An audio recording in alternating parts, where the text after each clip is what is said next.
The Philosophy of. An Essay on its Development. From 1603 to I-609. With new translations of Fundamental Texts. By Benjamin Farrington, Emeritus Professor of Classics, University College, Swansea. To my friend Dorothea Whaley Singer. Part 1, Introduction. Bacon hopes to effect his reforms administratively. First attempts at a literary presentation of his plan out with Aristotle and in with the Bible. From the imitation of nature to domination over nature. The ethical optimism of Bacon. The upgrading of the manual arts. Mistaken tactics of the masculine birth of time. Bacon rethinks his position. The sociology of knowledge. Thoughts and conclusions. Refutation of philosophy's magic, alchemy and modern science. The masculine birth of time. Thoughts and conclusions. The refutation of philosophies. Bibliographical note. All references to Bacon's text are to the collected edition of Spedding, Ellis, and Heath, 14 volumes. London 1857-74. The abbreviation SP is used for this edition. If the original is in Latin, the first reference is to the Latin, the second to the translation. But I have everywhere assumed the liberty to alter this translation or make a completely new one. My heaviest debt to a contemporary writer is to Professor Paolo Rossi of Milan. His writings bearing closely on the subject of my work are listed elsewhere. But all my references to him are to the most comprehensive of his Baconian studies, Francesco Bacone, Dalla Magia alla Scienza. Bari, 1957. Part 1. I would address one general admonition to all, that they consider what are the true ends of knowledge, and that they seek it neither for pleasure of the mind, nor for contention, nor for superiority over others, nor for profit, nor fame, nor power, nor for any of these inferior things, but for the benefit and use of life, and that they perfect and govern it in charity. For it was from lust of power that the angels fell, from lust of knowledge that men fell, but of charity there can be no excess, neither did angel or man ever come in danger by it. Of myself I wish to say nothing. But in respect of the business which is in hand I entreat men to believe that it is not an opinion to be held, but a work to be done, and to be well assured that I am laboring to lay the foundation, not of any school of thought, but of human utility and power. I ask them, then, to deal fairly by their own interests, to lay aside all spirit of emulation, all prejudice in favor of this opinion or of that, and to join forces for the common good. Freed by my help and guidance from the errors and obstacles of the way, men must come forward themselves and take their share of the labors that remain. Bacon hopes to effect his reforms administratively.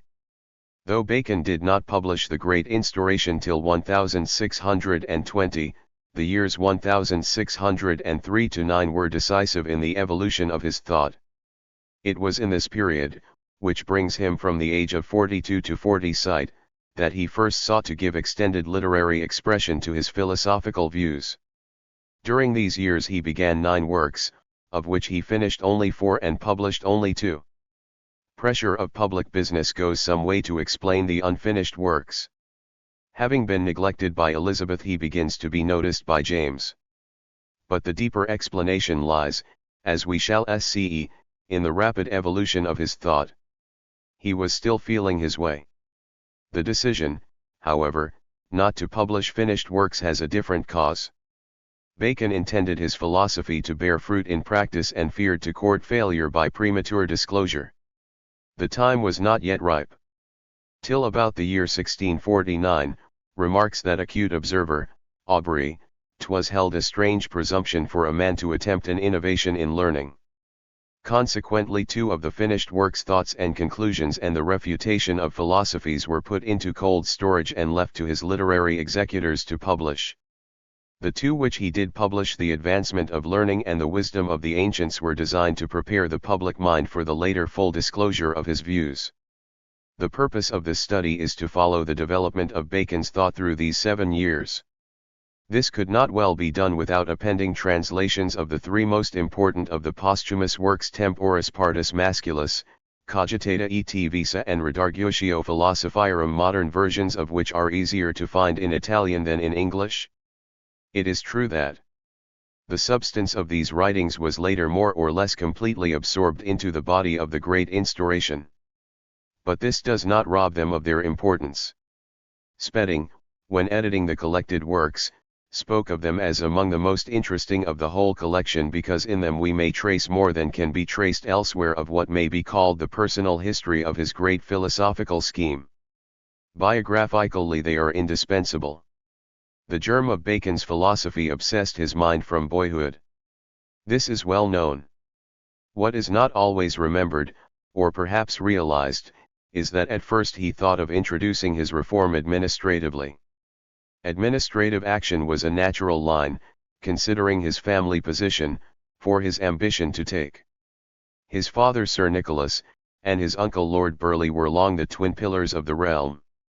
He was his father's favourite son, and though he was but 18 when his father died, he had already begun to be seasoned in affairs by his residence with the English ambassador at the French court. After his father's death his uncle was still supreme among Elizabeth's counsellors. Francis distinguished himself at his legal studies, entered Parliament at 24 and at once made his mark. It was at this time, as we learn from a remark of his own, that he first committed his philosophical ideas to writing. The essay, which bore the title of Temporis Partus Maximus, has not survived. It is doubtful if it was intended for publication. Rather he hoped by it to interest influential persons in his ideas and so achieve the means of putting them into execution. His father had been commissioned by Henry VIII to draw up a plan for a reform of education. The end in view was the training of a new type of lay administrator which had become necessary owing to the break with the medieval church. Sir Nicholas's own draft does not survive. But we are reasonably certain of the kind of project he had in mind.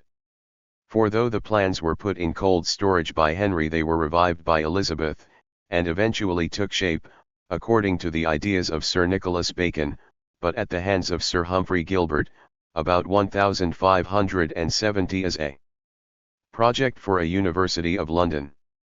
In this scheme languages were well provided for. Latin, Greek, and Hebrew were to give the students the freedom of the Old World, Spanish, French, and Italian of the New. But the novelty lies elsewhere. Sir Humphrey bluntly states that he found the gentlemen of this realm for the most part good for nothing. He proposes to make them good for somewhat by giving them such a training in the practical arts as befitted an industrious and seafaring people at an epoch which economists now call the First Industrial Revolution. In this remarkable document, which reflected the ideas of Francis Bacon's father, we find it laid down that the professors on the science side were to engage in research. Their jobs were to depend on it. Every year they were to deliver to the treasurer in plain language without equivocations or enigmatical phrases a record of their experiments and results for their successors to build upon. It is relevant to remember the atmosphere of educational reform and policy making in which Francis Bacon grew to maturity. It was almost certainly as a bid to become himself a policy maker that he composed the lost treatise Temporis Partus Maximus. His first parliament was that of 1584. It was notable for the number of university men who sat in it, 145 as compared with 67 in the parliament of 1563.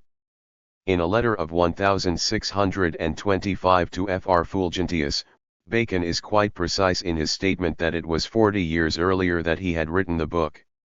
That is shortly after he became a member of Parliament. Bacon also plainly regards it as his first shot in a lifelong campaign registered some 7 years later. Bacon, now aged 31, addressed a famous that faculty, to be sure, when it is unemployed, will turn into something frustrate and vain, as useless as an eye which does not see or a hand which does not grasp. For which reason Providence has decreed that man should be occupied in action by the hands and in contemplation by the intellect, but in such a way that he may not contemplate without action or work without contemplation. Thus, in the Golden Age, men, through idleness, were worth not much more than dumb beasts still are today, and were perhaps more stupid than many of them. But, When difficulties beset them or necessities reappeared, then through emulation of the actions of God and under the direction of spiritual impulses, they sharpened their wits, invented industries, and discovered arts. And always, from day to day, by force of necessity, from the depths of the human mind rose new and wonderful inventions. By this means, separating themselves more and more from their animal natures by their busy and zealous employments, they climbed nearer to the divine being.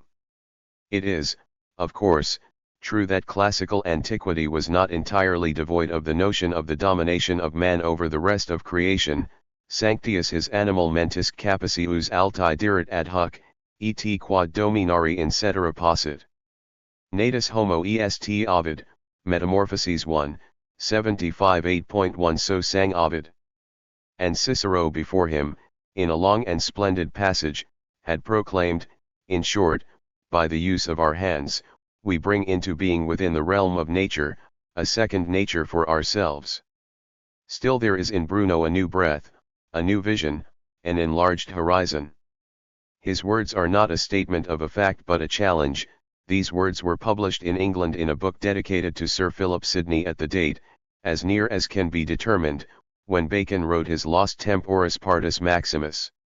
Whether Bacon had met, or read, Bruno, both of which are probable considering what we know of the circles in which Bruno moved, or whether mere coincidence is involved, certain it is that Bacon from about this date had become convinced that a new order of events was at hand, the specific quality of which would consist no longer in a mere imitation of nature but in her domination by man. And have neither the idea of the nation nor of humanity as a whole.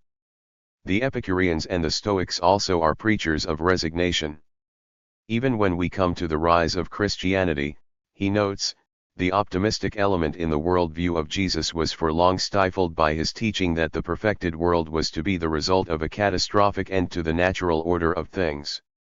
The recovery of a world-affirming view was historically a slow process. It was not till the 17th century that it decisively prevailed.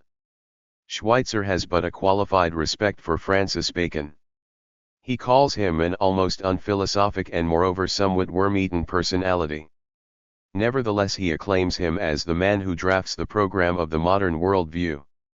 And true it is that Bacon exerted himself to banish the age-old pessimism of the philosophic tradition and rouse the human race from passive acceptance of ignorance, poverty eco to chia adht lengus led tas llene tasfin matin of he wold huge insist that this overdue change was a birth of time. But it was he who took the measure of the task, made it his life's work, and found the words that fired the imagination of mankind. The ethical optimism of Bacon. It has seemed desirable tog stress jhe ethical, optimistic, reforming zeal and determination of Francis Bacon because it is so generally neglected. Yet it expresses itself at every stage of his career. He confided to his private chaplain, secretary, and friend, Dr. Raleigh, his early disgust with Aristotle. What is generally overlooked is that the reason for the disgust is not intellectual but moral. It rested solely on the fact that his writings were barren of the production of works for the benefit of the life of man. In which mind, adds Raleigh, he continued to his dying day. This was one of those adolescent moments of moral insight which determine the whole course of a life. Misunderstand this and you misunderstand the man. What Bacon confided to his friend Raleigh he could only hint at to his uncle Burleigh. This, he writes to him of his plan of studies, whether it be curiosity, or vainglory, or nature, or philanthropia, is so fixed in my mind as it cannot be removed.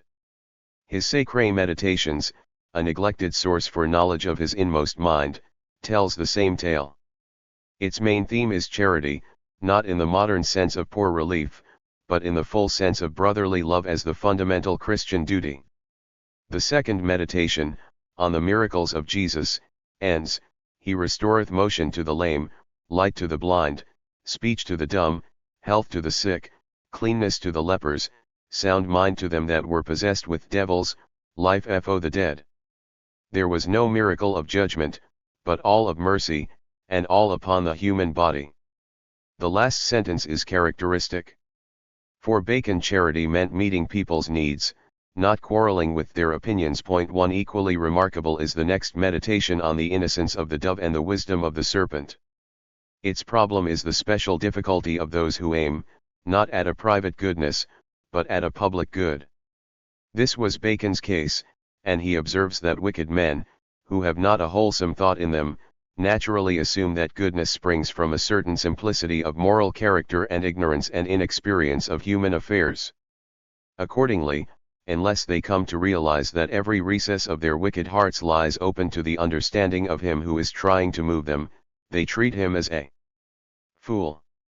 Hence the need for the reformer to be seasoned in villainy, which need not, however, soil him any more than light is soiled by falling on a privy. In this self-imposed discipline of studying the workings of evil minds, Bacon's preferred masters were Tacitus and Machiavelli. The meditation on hypocrisy is also to the point. The ostentation of hypocrites is ever confined to the works of the first table of the law, which prescribes our duty to God. The reason is twofold, both because works of this class have a greater show of sanctity, and because they interfere less with their desires. The way to convict a hypocrite therefore is to send him from the works of sacrifice to the works of mercy. Whence the text, pure religion and undefiled before God and the Father is this, to visit the orphans and widows in their affliction, and that other, he that loveth not his brother whom he hath seen, how shall he love God whom he hath not seen? Such was Bacon at the age of 35.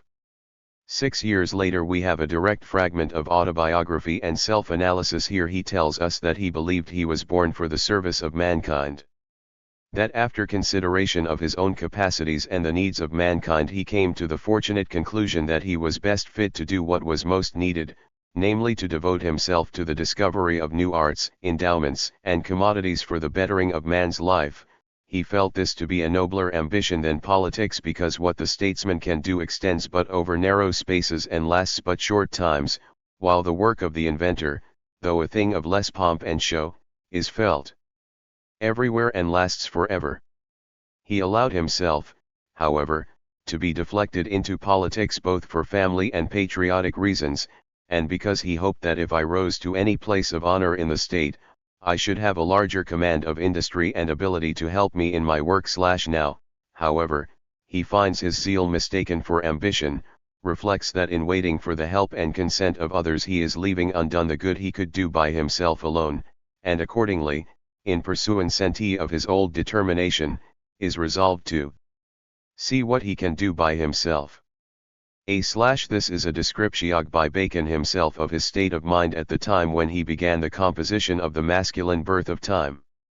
The purpose of what he there calls his only earthly wish was ethical, humanitarian, philanthropic. His new conception of science, to which we now turn, was incidental or instrumental to the accomplishment of this social end. The upgrading of the manual arts. In the long passage from Bruno quoted in the 4th chapter, two themes were intermingled. First, there was the question of a real dominion by man over nature. In the second place, and intrinsically connected with it, was the dependence of this dominion on an alliance between intellectual and manual work, between head and hand. This second theme, also characteristic of the age, was exalted by Bacon into a fundamental principle of his philosophy. Later generations came unduly to narrow the scope of Bacon's projected reform by an exclusive emphasis on his method of induction. This was then taken to constitute his title to be the founder of experimental philosophy. But the generation immediately succeeding Bacon understood him better. Thus Tennyson, Archbishop of Canterbury, when publishing in 1679 his valuable collection of Baconiana, says Bacon wanted to find out the several actions and passions of bodies and how they may be made serviceable to human life. Now this, he adds, was a work for a man of 1,000 hands and as many eyes, and depended upon a distinct and comprehensive history of nature. 1,000 hands and 1,000 eyes. Eyes, because this natural history was to be based upon extensive observation. Hands, because the more fundamental knowledge was to be derived from those mechanical operations by which man constrains nature. Implicit in this demand was a social as well as a philosophical revolution. The mechanical arts were to be rescued from their traditional contempt and restored to a central position in the history of civilization.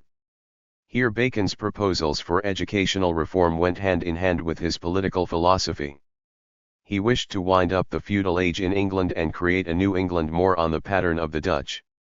He envisaged an England in which the wealth of the subject would be rather in many hands than few, and in hands where there is likest to be the greatest sparing and increase, and not in those hands wherein there used to be the greatest expense and consumption. Accordingly he directs men's eyes to our neighbors of the Low Countries, whose wealth is dispersed in many hands and not engrossed into few, and those hands not much of the nobility, but most and generally of inferior conditions. In the 15th and 16th centuries this revaluation of the role of the arts and crafts in the development of genuine scientific knowledge had many protagonists. Of these it will suffice to mention two who deeply influenced Francis Bacon. First is the French potter Bernard Palissy. This extraordinary man, educated only in his craft, made striking advances in chemistry, geology, forestry, and agriculture, and revealed in his writings the liveliest understanding of the social impact of techniques. When Bacon, still a youth, was resident at the French court, Palissy, already a famous man, was giving lectures and displaying his museum of natural objects to distinguished audiences. In his Discours Admirables Palissy writes, "I can assure you, dear reader, that in a few hours, in the very first day, you will learn more natural philosophy from the objects displayed in this museum than you could in 50 years devoted to the study of the theories of the ancient philosophers." This is Palissy's way of proclaiming the sovereign virtue of what Bacon was to call the commerce of the mind with things, and it is now widely accepted that, either through attendance at his lectures or perusal of his book, Bacon was acquainted with the teaching of Palissy. Plus of even greater influence than Palissy, both in England and elsewhere, was the humanist Agricola, friend of Erasmus and Melanchthon, exploiter of the Bohemian mines, and author of De Re Metallica. His significance for Bacon lies not only in his account of the method of extraction of minerals and their uses, but in his sense of the influence of the mining industry on the history of civilization. Important for Bacon also was his insistence on the need for clarity and precision of writing and copious and exact illustration. The Latin original was at once known in England. But the book was soon available also in a modern tongue under circumstances which suggest its reputation among the English in the middle of their first industrial revolution.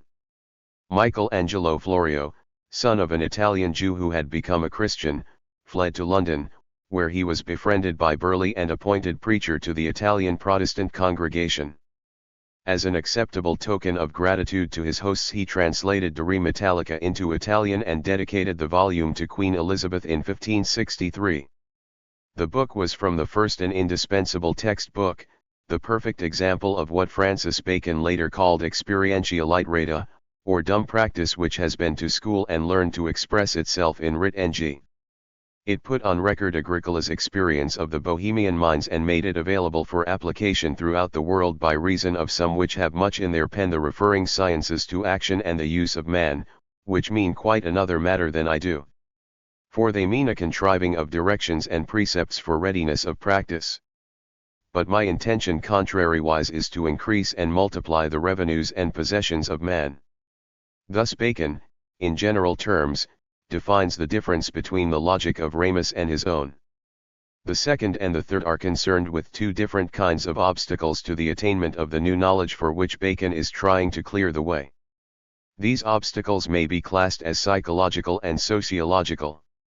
The psychological obstacles are the idols of the mind, already spoken of in the masculine birth of time, but here given fuller development.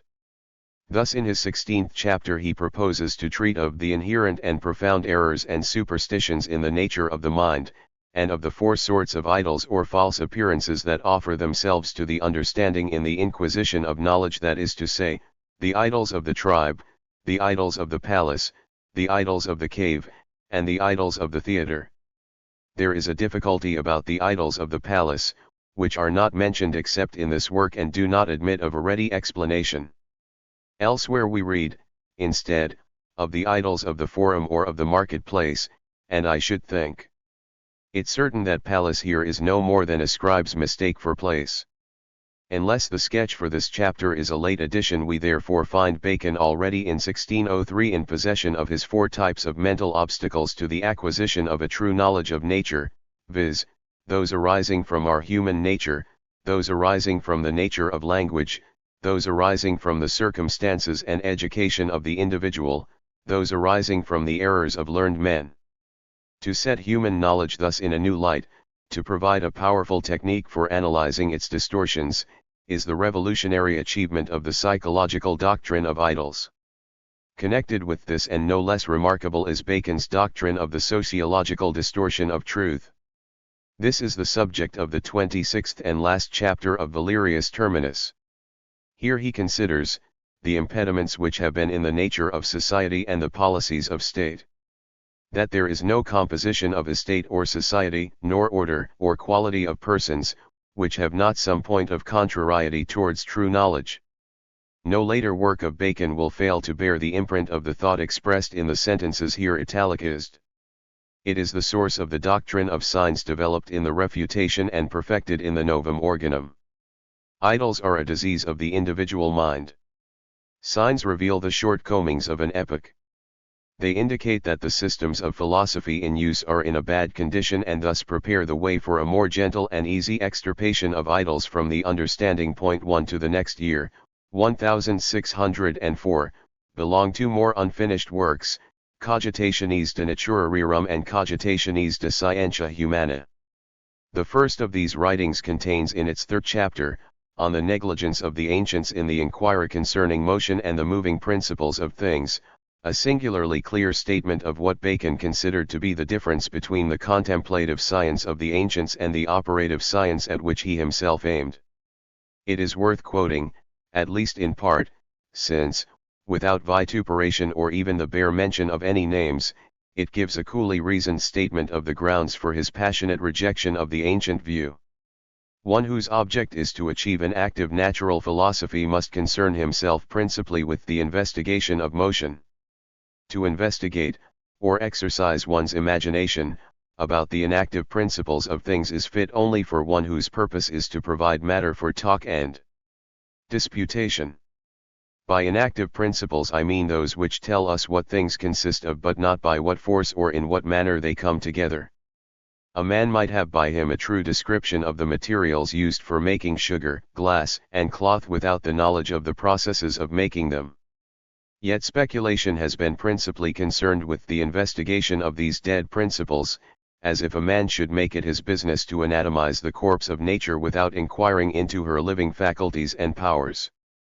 So in the fashionable philosophies we read of privation, form, the attraction of like to like, the random agitation of atoms in the void, strife and friendship, interaction between heaven and earth, the grouping of the elements by symbolizing qualities, the influence of celestial bodies, sympathies and antipathies, specific hidden virtues and properties, fate, fortune, necessity. But such generalities as these are mere phantoms that float on the surface of things. I need hardly ask whether they can enrich mankind or increase the number of his possessions.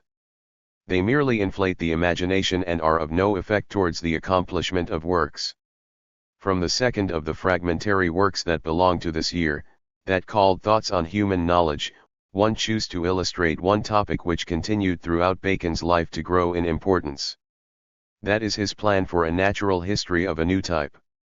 Since this plan forms part of a long and brilliantly managed argument not translated by Spedding and, so far as I am aware, not available elsewhere in English, I propose to translate a large part of the article.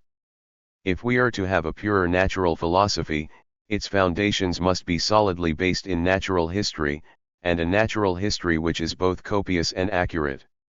A philosophy derived from any other source is as unstable as water and as gusty as wind, and has no bearing on the active side of philosophy and human needs. To make the point still more clear, a natural history resting on insufficient research and insufficient testing begets 2 faults and, as it were, 2 diseases or corruptions of theory. The first results in sophistry, the second in poetry. Take first a man, who, on the basis of commonplace observations, constructs a specious theoretical system and relies for the rest exclusively on his discursive and argumentative ingenuity. His discoveries may be so fortunate as to win a great reputation, but he himself is nothing more than a survivor of the old sophistic school. Take again a man who conducts a thorough and carefully controlled investigation of a portion of the field. If he is puffed up by this and allows his imagination free play, he may be led to interpret the whole of nature after the pattern of the little bit he knows. His philosophy then passes into the realms of fancy or dreaming and consigns him to the category of the poet.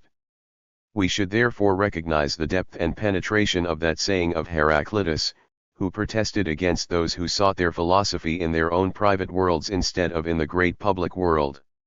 Such men have only a touch of natural history, but yet indulge themselves in endless speculation with only a feeble capacity to distinguish between the two.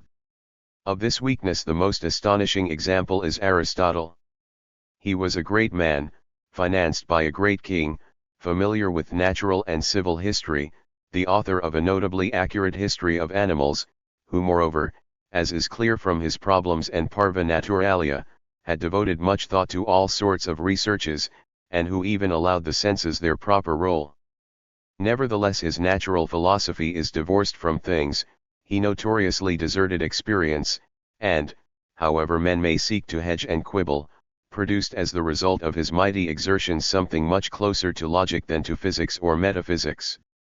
Thus it came about that Aristotle with his impetuous and overbearing wit was a sufficient authority to himself, despised his predecessors, compelled experience to lend a servile support to his own views and led her about like his captive slave, and, in view of the commotion he had made, donned Pluto's helmet, or, in other words, walked about concealed in a cloud of artificial obscurity. Finally he shielded himself behind his logic, alleging with more license than truth that he had invented it himself, forced facts to dance attendance on his words, and by the self-seeking and cunning use to which he turned it corrupted the great variety of his learning and knowledge. Now I myself have not the ability to fashion a statue of philosophy and set it up, but I might aspire to prepare a base for such a statue, and I recommend to men as the first essential the recognition of the usefulness and dignity of natural history. Bacon then discusses what men have hitherto understood by natural history and adds, "My idea, however, is very different. The kind of natural history I am seeking is one from which natural causation can be understood, on which philosophy can be based, which is faithful to sense evidence and proved by works. The most important and the most neglected element in this new natural history will be mechanical history, or the history of the arts, to which no man has ever applied himself, on which no man has ever expended the unbroken toil which is its due. The writings of these 2 years reveal an author at the height of his genius. But though he is teeming with new ideas, he is still uncertain how to put them forward. He tries Latin, he tries English. He wonders if a dramatic monologue will not be more effective than a straight exposition. At one moment he is violently polemical, at the next urbane. He wonders whether it would not be best to suppress his own name and write under a pseudonym. At last, in 1605, the problem of presentation finds a provisional solution. He had published nothing since the Essays and Sacred Meditations, unless we are to take into account a defense of his conduct vis-a-vis Essex and a pamphlet concerning the better pacification and edification of the Church of England. Now comes out a big book, The Advancement of Learning, which, in spite of signs of haste in construction and writing, holds a great place in European literature. Here Bacon shelves his main problem by soft-pedaling his novel ideas for the reform of natural philosophy and exploits the vast resources of his knowledge and reflection to speak his mind on the general topic of the present state and future prospects of learning. This buoyant and confident piece of writing owes its modernity not to its advocacy of science in the narrow sense of the term. Bacon is not here producing, would not have been capable of producing, a generalist expression of the mentality of the creators of modern science. He is not the spokesman of Vesalius, Copernicus, Galileo, Gilbert, or Harvey. What he could do was something different. His dominant interest was in the conditions of human life. He had a vivid appreciation of the role hitherto played in history by technology, and a vivid anticipation of the much greater effect that could be wrought on human life if technology could be made scientific. As the necessary preliminary to this change, he wanted technology to be made literate. Leibniz, who got the idea from Bacon, has given it forceful expression. The unwritten knowledge dispersed among men of various trades far exceeds in quantity and importance all that has yet found its way into books. The accumulated and sifted information to be drawn from the experience of the arts and crafts would provide the basis for the next step, namely controlled experimentation leading to higher axioms. Dis equals closing the deep and hidden workings of nature. The program is wrongly described as utilitarian, since for Bacon the knowledge of nature was part of the worship of God, and the most effective way of fulfilling the law of charity. But the obstacles to this attainment lay deep in the nature of the human mica and could not profitably be discussed without reference to cultural history. The very nature of language involved each new generation in the errors of the old by the process of learning to speak. The technological, political, social, and religious history of the race entangled scientific advance with every other aspect of human life. While Bacon could therefore later say, in criticism of the advancement of learning, that in it he had given a mixture of the new and old, and not yet the new unmixed, yet his caution was necessary, and the book, even within its self-appointed limits, powerfully forwarded his purpose. In the advancement he defines what he understands by the history of science and notes it as wanting a just story of learning, containing the antiquities and originals of knowledges, and their sects, their inventions, their traditions, their diverse administrations and managings, their flourishings, their oppositions, decays, depressions, oblivions, removes, with the causes and occasions of them, and all other events concerning learning throughout the ages of the world, I may truly affirm to be wanting. The use and end of which work I do not so much design for curiosity, or satisfaction of those that are lovers of learning, but chiefly for a more serious and grave purpose, which is this in few words, that it will make learned men wise in the use and administration of learning. ISP. U1, 330. Chapter 9. Thoughts and Conclusions, the Refutation of Philosophies. In default of that just story of learning which would serve the serious and grave purpose of making learned men wise in the use and administration of learning, Bacon sets out to do his best with the new historical insights at which he had arrived. He switches his attack from individuals and concerns himself with the psychosocial conditions hindering the emergence of a genuine natural philosophy. Errors are exposed in the course of discovering their cause. Plato and Aristotle, Cicero and Seneca, are no longer individuals to be chastised, but representatives of determinate cultural epochs. The civilizations of Greece and Rome are each shown to have had features inimical to the pursuit of natural philosophy, and so with the early church. A Scoolman in his cloister could not be in touch with the busy changing world. Neither the humanist, bent on reviving classical antiquity, nor the reformer, bent on reviving Christian antiquity, could respond adequately to the discovery of new lands or new inventions. Delicate learning, not active science, was to be expected of them. The feudal landowner would look out on the world with different eyes from the merchant or the manufacturer.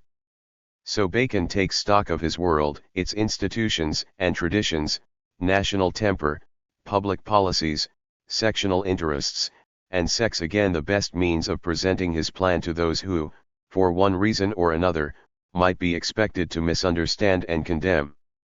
The first result is Thoughts and Conclusions, 19 separate chapters directed each to expounding an aspect of the plan and meeting the anticipated objections. Each chapter presents a train of thought followed by a conclusion.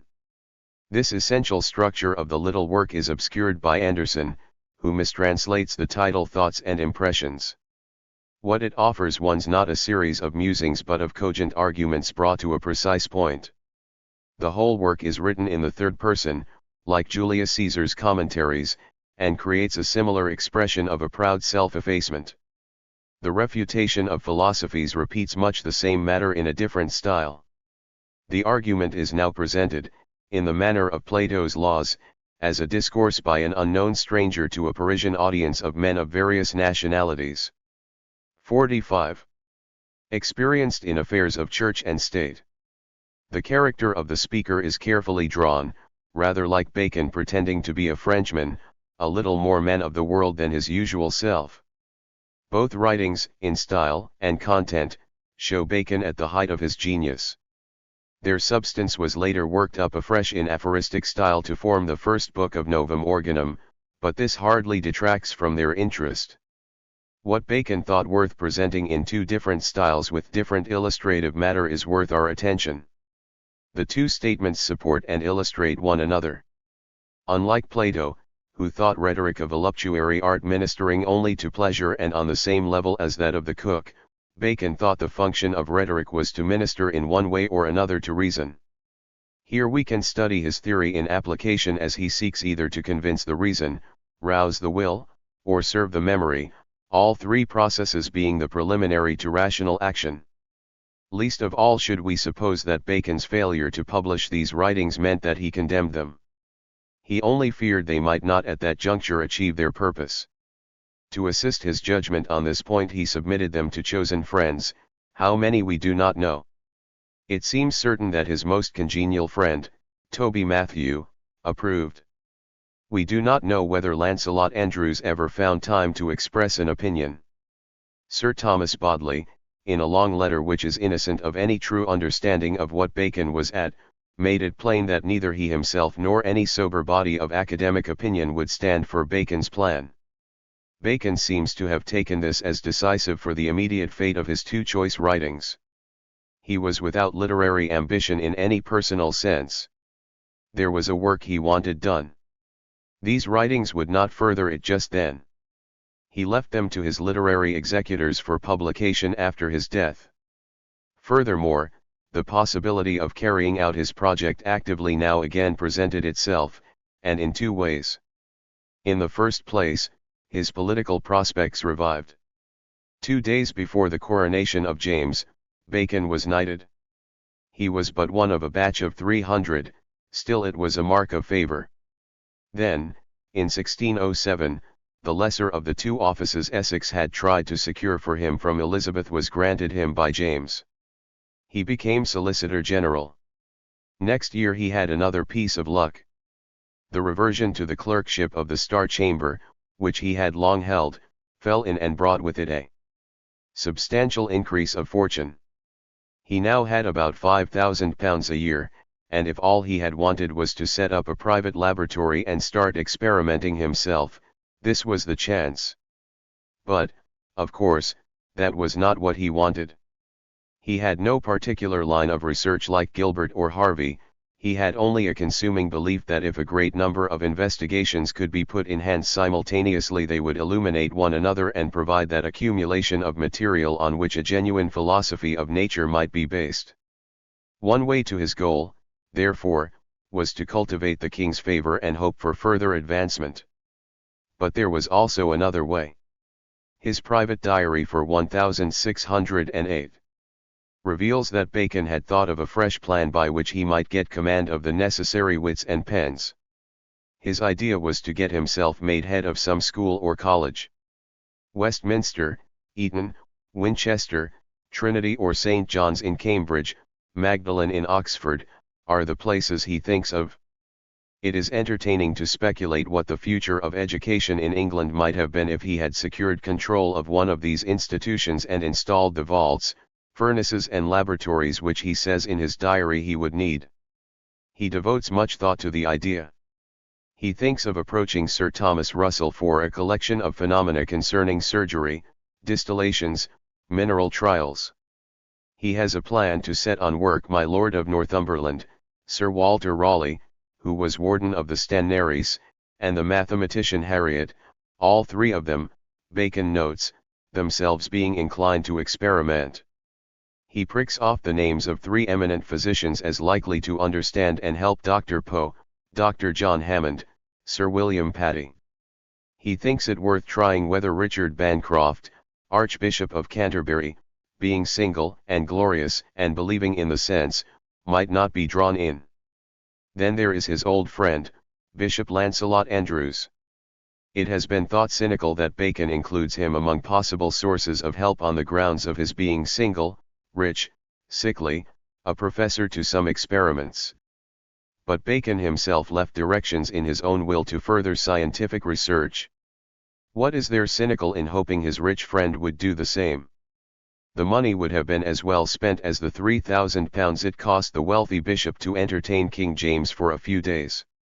Of these two prospects it was the first that was realized. Bacon did not succeed in turning some grammar school or university college into a scientific and technological institute. He did become Attorney General in 1673, Lord Keeper in 1617, Lord Chancellor in 1618, and it was from that high station that 2 years later, when he was on the verge of 60, he, for the first time, in the Great Instauration, presented his program to the world. Meanwhile, when he suppressed thoughts and conclusions and the refutation of philosophies, he sought the same kind of compromise as before.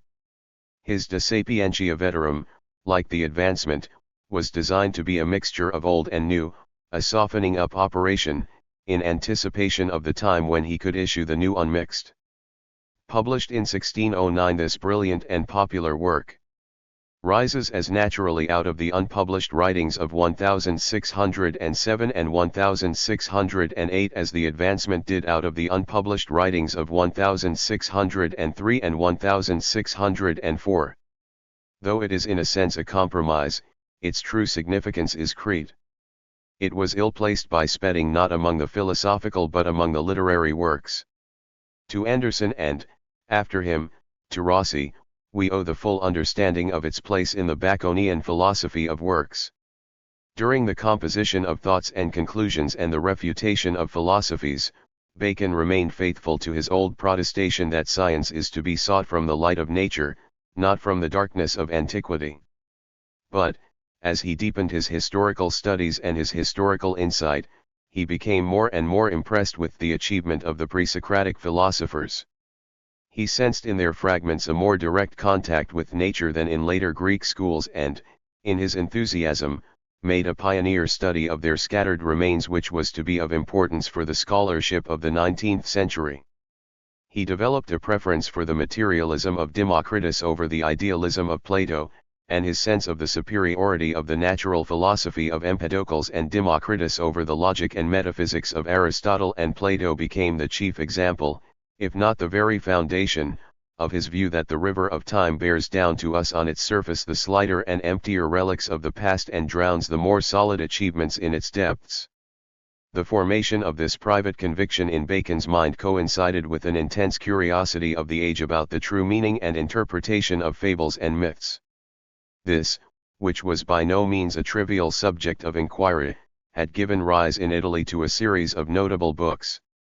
Boccaccio's 14th-century genealogy of the gods was the precursor in 16th-century Italy of several studies which had prompt and powerful repercussions in England. Of these Italian books the most relevant to our inquiry is Natali Conti's Mythology. In it Bacon read these words, "In ancient times all philosophical learning was cloaked in fables." Indeed, not so many years before the times of Aristotle and Plato and the rest of the philosophers, all philosophical doctrines were handed on, not openly but obscurely, wrapped up, as it were, in a veil. What Bacon made of this may be read in his own words. The most ancient times are buried in oblivion and silence, to that silence succeeded the fables of the copyright poets, to those fables the written records that have come down to us. Thus between the hidden depths of antiquity and the days of tradition and evidence that followed there is drawn a veil, as it were, of fables, which come in and occupy the middle region that separates what has perished from what survives. It may be that my reverence for the primitive times carries me too far, but the truth is that in some of these fables, as well in the very frame and texture of the story as in the propriety of the names by which the persons that figure in it are distinguished, I find a conformity and connection with the thing signified, so close and evident, that one cannot help believing such a signification to have been designed and meditated from the first, and purposely shadowed out. With this much justification, warning us neither to press his interpretation too hard nor altogether to disbelieve it, Bacon proceeds to draw, out of 31 fables of classical antiquity, a rounded exposition of his views on the nature of scientific knowledge and its bearing on politics, religion, and morals. Pan becomes nature, Orpheus philosophy, Uranus the origin of things, Proteus matter, Cupid the atom, Prometheus the human condition, Daedalus the mechanic. By this allegorical method of interpretation, the gravest of problems touching the use and administration of knowledge are disarmingly presented as the reasonable significance of these venerable old fables. It is an exercise in a fashionable form of literature in which serious speculations about the wisdom of antiquity are blended with the author's most cherished convictions of what mankind should now do. The 17th century easily took Bacon's meaning. Archbishop Tennyson calls it a book in which the sages of former times are rendered more wise than it may be they were by so dexterous an interpreter of their fables. This is to recognize that the doubtfulness of the attributions to antiquity is quite compatible with the wisdom of the teachings themselves. But this mental exercise seems to have been too difficult for later Baconians, who failed to use the work as evidence for Bacon's opinions. Once Spedding had removed it from the philosophical section of the works, it ceased to be a source for the knowledge of Bacon's thought. Anderson is driven to protest, the work is unquestionably one of the most significant contributions to philosophy in the history of English thought. Its almost complete neglect by commentators is among the strangest phenomena in the history of philosophical exegesis. La Opacité Darcy. 50. Chaperoulin. Magic, Alchemy and Modern Science.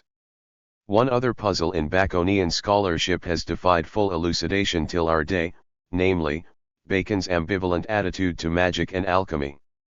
For the most part he denounces them roundly, he is also plainly heavily in their debt. Rossi's achievement here is both to have defined the debt and justified the denunciation. First for the debt.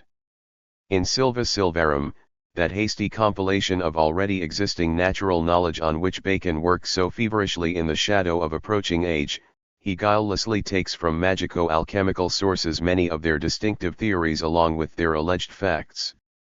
All bodies, for instance, are supposed to have perception. The imagination is held capable of affecting physical processes like brewing and butter making. Nor are these magico-alchemical influences confined to the Silva. They exist also in the most carefully considered works. Thus the transmutation of metals is with Bacon a dominant theme, even his atomism being modified in favor of this belief. Bodies are not consistently thought of as atomic structures but rather as made up of simple natures, gold, for instance, of yellowness, a certain specific weight, ductility, malleability, and so on. He thinks of breaking substances down into simple natures on the analogy of breaking words down into letters. With an alphabet of such simple natures man could rewrite nature's book. Deeper still, more pervasive, and fundamental to the Baconian philosophy, is the doctrine of knowledge as power, a doctrine which, indeed, involves a new definition of man. Man is no longer, as in the philosophy of the Greeks, the rational animal. The first aphorism of Novum Organum runs, man, the servant and interpreter of nature, does and understands just so much as he has discerned concerning the order of nature by practice or theory, he neither knows nor can do more. Now it is again to the magico-alchemical tradition that the notion of man as the servant and interpreter of nature belongs. So profound was Bacon's debt to the tradition he scornfully rejects. Fully to understand the situation in which Bacon found himself we must look a little closer at the mental history of Europe. Throughout the Middle Ages two worldviews had contended with one another. Christianity, as we have already had occasion to remark, had begun in the expectation of the near end of the natural order of things. The emphasis on eschatological doctrine was heavy. For theology, and for the philosophy that was its handmaid, this world was but a passing show. Yet otherworldliness did not reign unchallenged. In the magico-alchemical tradition, deriving from pre-Christian origins, this world existed in its own right. The alchemists and the magicians, whatever their other follies, kept alive a belief in the reality of the natural world and in the capacity of man to work great changes in nature by natural means. With them the Magnalia Dei did not exclude the possibility of Magnalia Naturae. Their tradition, surviving only on the fringe of official Christian thought, spoke of mighty works of nature which had nothing to do with the supernatural miracles of the saints. Already in the 13th century Roger Bacon had fought for the inclusion of magic within the closed circle of Christian disciplines. With the advent of the Renaissance, which might in one aspect be described as the dwindling of otherworldliness and the growth of belief in this world, alchemists and magicians appeared to be in the van of progress and their disciplines made bolder claims for recognition. Cornelius Agrippa marveled that the ancient tradition of magic should be decried by the Church, and he had strong supporters within its fold. Magic, at least, had one root of modern science in it, belief in nature. The operations of magic proceed from nature and are done in accordance with nature, wrote Agrippa. Della Porta, Paracelsus, Cardan, all said the same. Here, then, were champions of nature at grips with scholastic philosophy. What more did Bacon want? Why could he not stoutly declare himself a follower of the tradition to which he owed much and with which he seemed to side? Why, above all, should scholasticism and magic appear side by side in his writings as the two giants he had to slay before he could liberate human knowledge and set it on the true path?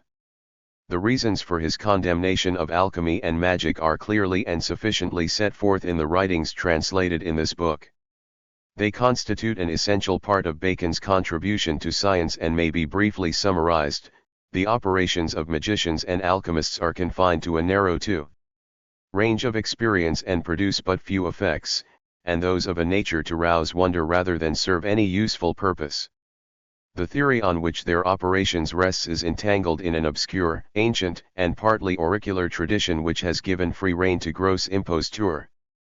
E43, the spirit in which they carry out their operations is corrupted by vainglory and self-seeking. The practitioners believe themselves to be a privileged class of Illuminati, whose knowledge is above the reach of ordinary men and must be kept from them by the deliberate adoption of an obscure and enigmatic style. The curious student could find the justification of all these grave charges by studying the first English translation of Agrippa's book.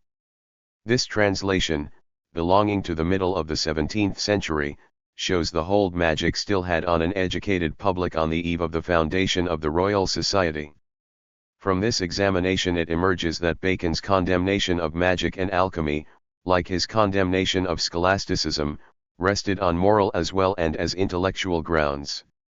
Against the barrenness and pretentiousness of both traditions, he sought to set up the claims of an activity both useful and humble, which he found in the mechanical arts. In the sweat of thy brow shalt thou eat bread. That had always been the basis of human society and must form the starting point for future advance. As Bacon had learned from Agricola the social significance of mining and metallurgy, so from Palissy of society on a wide range of other crafts. He generalized the lesson in his own words. The difference between civil+ist men and savages, he wrote, is almost as great as that between gods and men, and this difference arises not from soil, not from climate, not from race, but from the arts. His proposal then was that the accumulated experience of humanity in the practical arts should be first gathered and then winnowed. It should be collected according to the particular crafts and then sorted and rearranged to provide material for the different sciences. It is a complete mistake to think that he put the craftsman on the same level as the scientist. The purpose of the whole operation was to facilitate the emergence of science out of craft knowledge.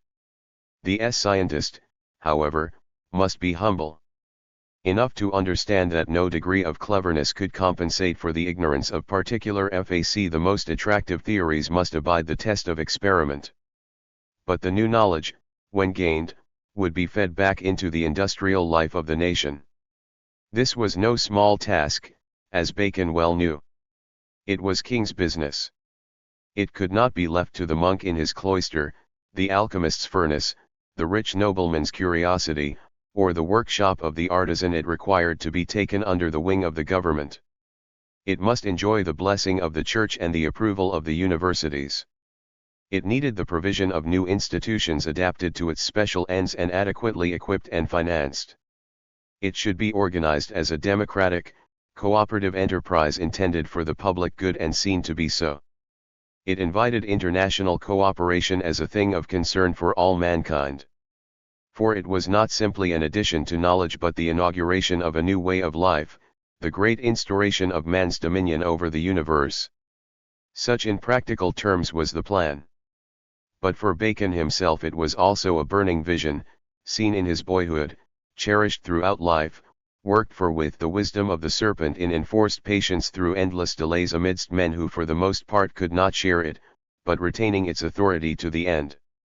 Let him, then, describe it in his own words. They belong to the 17th century and much water has flowed under the bridge since a scientist could express his meaning in precisely these words and these images.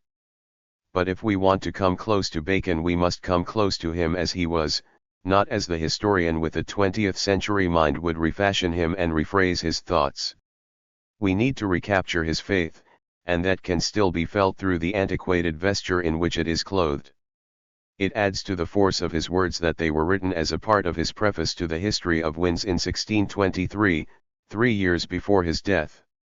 It was what the old man felt about the winds, and how they might be made serviceable to man, that prompted this extraordinary burst of prophetic eloquence, for the uniqueness of his personality lay in his vision of the relation of man to nature, as, indeed, his friend George Herbert perceived, who thought of him as mundic et animarum sacerdos unicus. Here are the words, wherefore, if there be any humility towards the Creator, if there be any praise and reverence towards his works, if there be any charity towards men, and zeal to lessen human wants and sufferings. 54. If there be any love of truth in natural things, any hatred of darkness, any desire to purify the understanding, men are to be entreated again and again that they should dismiss for a while, or at least put aside, those inconstant and preposterous philosophies, which prefer theses to hypotheses, have led experience captive, and triumphed over the works of God, that they should humbly and with a certain reverence draw near to the book of creation, that they should there make a stay, that on it they should meditate, and that then washed and clean they should in chastity and integrity turn them from opinion. This is that speech and language which has gone out to all the ends of the earth, and has not suffered the confusion of Babel. This men must learn, and, resuming their youth, they must become again as little children and deign to take its alphabet into their hands. The translation is based on the texts as printed by Spedding. TPM and CETV were first printed by Grutter in 1653, R.Ph. by Stephen in 1734. The date of composition of TPM has been in dispute. I agree with the arguments of Anderson and Rossi that it cannot be later than 1603. But how much earlier was it? Anderson wishes to place it very early as a youthful indiscretion. Rossi sees that it is too close to the heart of Bacon's mature thought to be dismissed in this way, but still calls it juvenile. Both have overlooked the fact that it mentions the death of Peter Severinus, which took place on August 28, 1602. It was therefore written when Bacon was 41 or 42.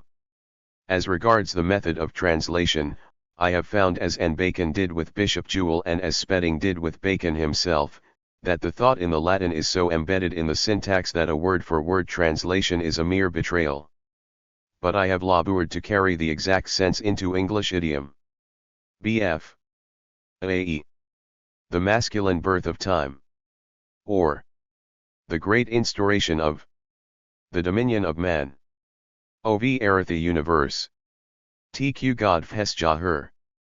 God the Word, God the Spirit, we pour out our humble and burning prayers, that mindful of the miseries of the human race and this our mortal pilgrimage in which we wear out evil days and few, they would send down upon us new streams from the fountains of their mercy for the relief of our distress, and this too we would ask, that our human interests may not stand in the way of the divine, nor from the unlocking of the paths of sense and the enkindling of a greater light in nature may any unbelief or darkness arise in our minds to shut out the knowledge of the divine mysteries, but rather that the intellect made clean and pure from all vain fancies, and subjecting itself in voluntary submission to the divine oracles, may render to faith the things that belong to faith. The masculine birth of time. Or 3 books on the interpretation of nature. Book I, polishing and direction of the mind. Book 2. The light of nature or formula of interpretation. Book 3. Nature illuminated, or the truth of things. Sine e Rio and te. The legitimate mode of handing on the torch of science. I find, my son, that many men, whether in publishing or concealing the knowledge of nature they think they have won, fall far short of a proper standard of honor or duty. Others again, men of excellent character but poor understanding, produce, through no fault of their own, the same harmful result. What they lack is any art or precepts to guide them in putting their knowledge before the public. Do not suppose, however, that my purpose is to raise a lament about this failure, be it the consequence of malice or incompetence on the part of those whose business it is to maintain the tradition of the sciences. There would, of course, be excuse for anger if, by their lack of skill, they broke the force of any weighty matter. In fact, the incompetence of their teaching must be ascribed to the worthlessness of their knowledge. I for my part have set my face in the opposite direction. My intention is to impart to you, not the figments of my own brain, nor the shadows thrown by words, nor a mixture of religion and science, nor a few commonplace observations or notorious experiments tricked out to make a composition as fanciful as a stage play. No, I am come in very truth leading to you nature with all her children, to bind her to your service and make her your slave. Does it seem to you then that I bear in my hands a subject of instruction which I can risk defiling by any fault in my handling of it, whether springing from pretense or incompetence? So may it go with me, my son, so may I succeed in my only earthly wish, namely to stretch the deplorably narrow limits of man's dominion over the universe to their promised bounds, as I shall hand on to you, with the most loyal faith, out of the profoundest care for the future of which I am capable, after prolonged examination both of the state of nature and the state of the human mind, by the most legitimate method, the instruction I have to convey. But what, you ask, is this legitimate method? Please drop all arts and subterfuges, you say, and put the matter plainly before us, so that we may use our own judgment. Would to God, my dear boy, that your situation was such that this could be done. But do you suppose, when all the approaches and entrances to men's minds are beset and blocked by the most obscure idols deeply implanted and, as it were, burned in, that any clean and polished surface remains in the mirror of the mind on which the genuine natural light of things can fall? A new method must be found for quiet entry into minds so choked and overgrown. Frenzied men are exacerbated by violent opposition but may be beguiled by art. This gives us a hint how we should proceed in this universal madness. Do you really think it is easy to provide the favorable conditions required for the legitimate passing on of knowledge? The method must be mild and afford no occasion of error. It must have in it an inherent power of winning support and a vital principle which will stand up against the ravages of time, so that the tradition of science may mature and spread like some lively vigorous vine. Then also science must be such as to select her followers, who must be worthy to be adopted into her family. This is what must be provided. Whether I can manage it or not the future must decide. And now, my son, I do not conceal from you that we must find a way of clearing sham philosophers out of our path. Your philosophers are more fabulous than poets. They debauch our minds. They substitute a false coinage for the true. And worse still are the satellites and parasites of the great ones, the whole mob of professorial teachers. Will not someone recite the formula by which I may devote them all to oblivion? How shall truth be heard, if they maintain the din of their groveling and inconsequent ratiocinations? But, now that I think of it, it will be safer to condemn them one by name, for their authority is great, and if not named they may be thought to be accepted. Nor would I have anyone suppose, seeing the hatred and fury with which they wage their internecine strife, that I have come to lend my support to one side or the other in this battle of ghosts and shadows. Come, then, Let Aristotle be summoned to the bar, that worst of sophists. Stupefied by his own unprofitable subtlety, the cheap dupe of words. Just when the human mind, borne thither by some favoring gale, had found rest in a little truth, this man presumed to cast the closest fetters on our understandings. He composed an art or manual of madness and made us slaves of words. Nay more, it was in his bosom that were bred and nurtured those crafty triflers, who turned themselves away from the perambulation of our globe and from the light of nature and of history, who from the pliant material provided by his precepts and propositions, and relying on the restless agitation of their own wit, spun out for us the countless quibbles of the schools. But he, their dictator, is more to blame than they. He still moved in the daylight of honest research when he fetched up his darksome idols from some subterranean cave, and over such observation of particulars as had been made spun as it were spiders' webs which he would have us accept as causal bonds, though they have no strength nor worth.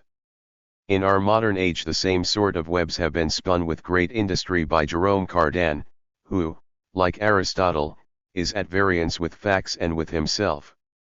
Now, son, when I bring this charge against Aristotle you must not suppose me to be in league with that recent rebel against him, Peter Ramus. I have nothing in common with that hideout of ignorance, that pestilent bookworm, that begetter of handy manuals. Any facts he gets hold of and begins to squeeze in the rack of his summary method soon lose their truth, which oozes or skips away, leaving him to garner only dry and barren trifles. Aquinas, Scotus, and their followers out of their unrealities created a varied world, Ramus out of the real world made a desert. Though that was the character of the man, he has the effrontery to prate of human utilities. I rate him below the sophists. So let us have done with these gentlemen. Let Plato next be summoned to the bar, that mocking wit, that swelling poet, that deluded theologian. Your philosophy, Plato, was but scraps of borrowed information polished and strung together. Your wisdom was a sham which you imposed by an affectation of ignorance. By your vague inductions you took men's minds off their guard and weakened their mental sinews. But you had at least the merit of supplying table talk for men of culture and experience of affairs, even indeed of adding grace and charm to everyday conversation. When, however, you gave out the falsehood that truth is, as it were, the native inhabitant of the human mind and need not come in from outside to take up its abode there, when you turned our minds away from observation, away from things, to which it is impossible we should ever be sufficiently respectful and attentive, when you taught us to turn our mind's eye inward and grovel before our own blind and confused idols under the name of contemplative philosophy, then truly you dealt us a mortal blow. Nor should it be forgotten that you were guilty of no less a sin when you deified your folly and presumed to shore up your contemptible thoughts with the prop of religion. It is a lesser evil that you became the parent of the writing confraternity, and that by your guidance and under your auspices many a man, seduced by the desire for literary renown and satisfied with a popular and easily acquired knowledge of nature, damaged the ideal of a stricter and more thorough investigation of the truth. Examples are Marcus Cicero, Annius Seneca, Plutarch of Chaeronea, and many another of lesser worth. Now let us turn to the physicians. Is that Galen I see there, the narrow-minded Galen, who deserted the path of experience and took to spinning idle theories of causation? You there, Galen, are you the man who rescued from infamy the ignorance and idleness of the medical profession? Was it you who lodged the profession in a safe shelter by setting such limits to the art and duty of medicine as should suit their sloth? Did you take it upon you to pronounce this disease incurable, and that, cutting short the patient's hopes? 64. And the physician's labors? Baleful star! Plague of the human race! You would have us believe that only nature can produce a true compound. You snatch at the notion that the heat of the sun and the heat of fire are different things and parade this opinion with the malicious intention of lessening human power wherever you can and of bolstering up ignorance to all eternity through despair of any improvement. The concession I make to your worthlessness is that I shall not detain you longer. But stay a moment. Do not forget to take your Arabian confederates with you, those compounders of drugs who have managed to combine with a theoretical folly to match the best of you a more copious talent in hoaxing, not healing, the public with their bogus remedies. Take with you too the perfunctory mob of modern physicians. Nomenclator, supply me with their names. What? Their names are not important enough for you to remember?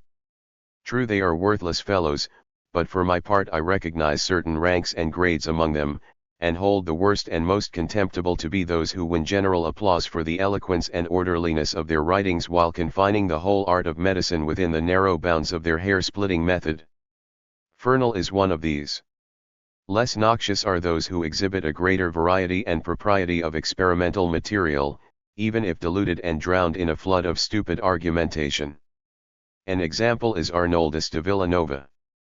But there on the other side I see the alchemists arrayed, Paracelsus among them conspicuous for his braggart air. His presumption calls for a particular reproof. I have been taking to task people who peddle falsehoods. Your stock in trade is portents. In meteorology, O you rival of Epicurus, what drunken oracles do you not pour forth?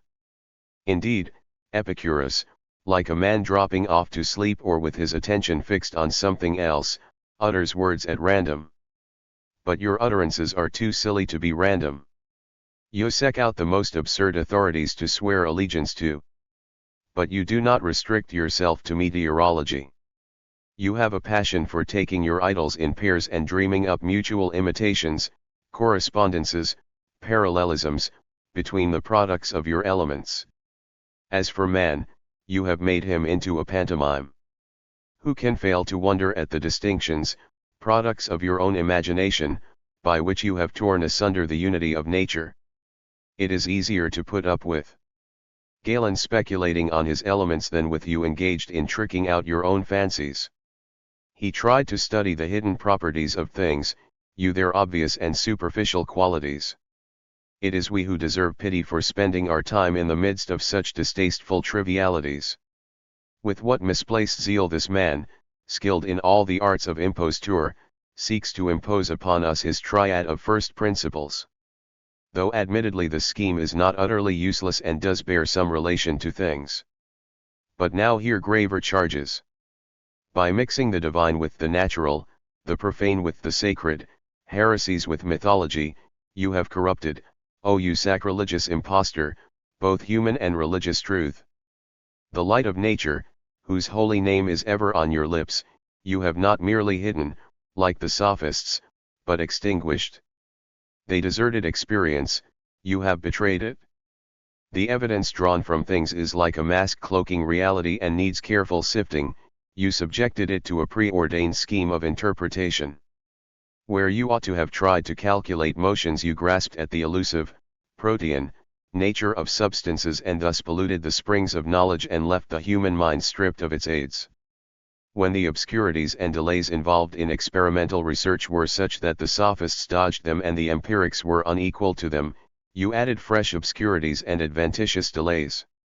It is therefore quite untrue that you followed, or knew, the lead of experience.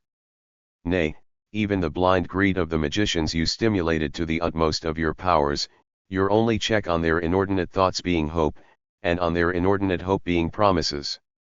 You are at once the creator and the creature of imposture. Only one of your followers do I grudge you, namely Peter Severinus, a man too good to die in the toils of such folly. You, Paracelsus, adopted son of the family of asses, owe him a heavy debt. He took over your brayings and by the tuneful modulations and pleasant inflections of his voice made sweet harmony of them, transforming your detestable falsehoods into delectable fables. So I find it in my heart to forgive you, Peter Severinus, if, wearying of the teaching of the sophists, which had not only ceased to be productive of works but had come to make an explicit profession of despair, you gallantly sought a fresh foundation for our crumbling fortunes.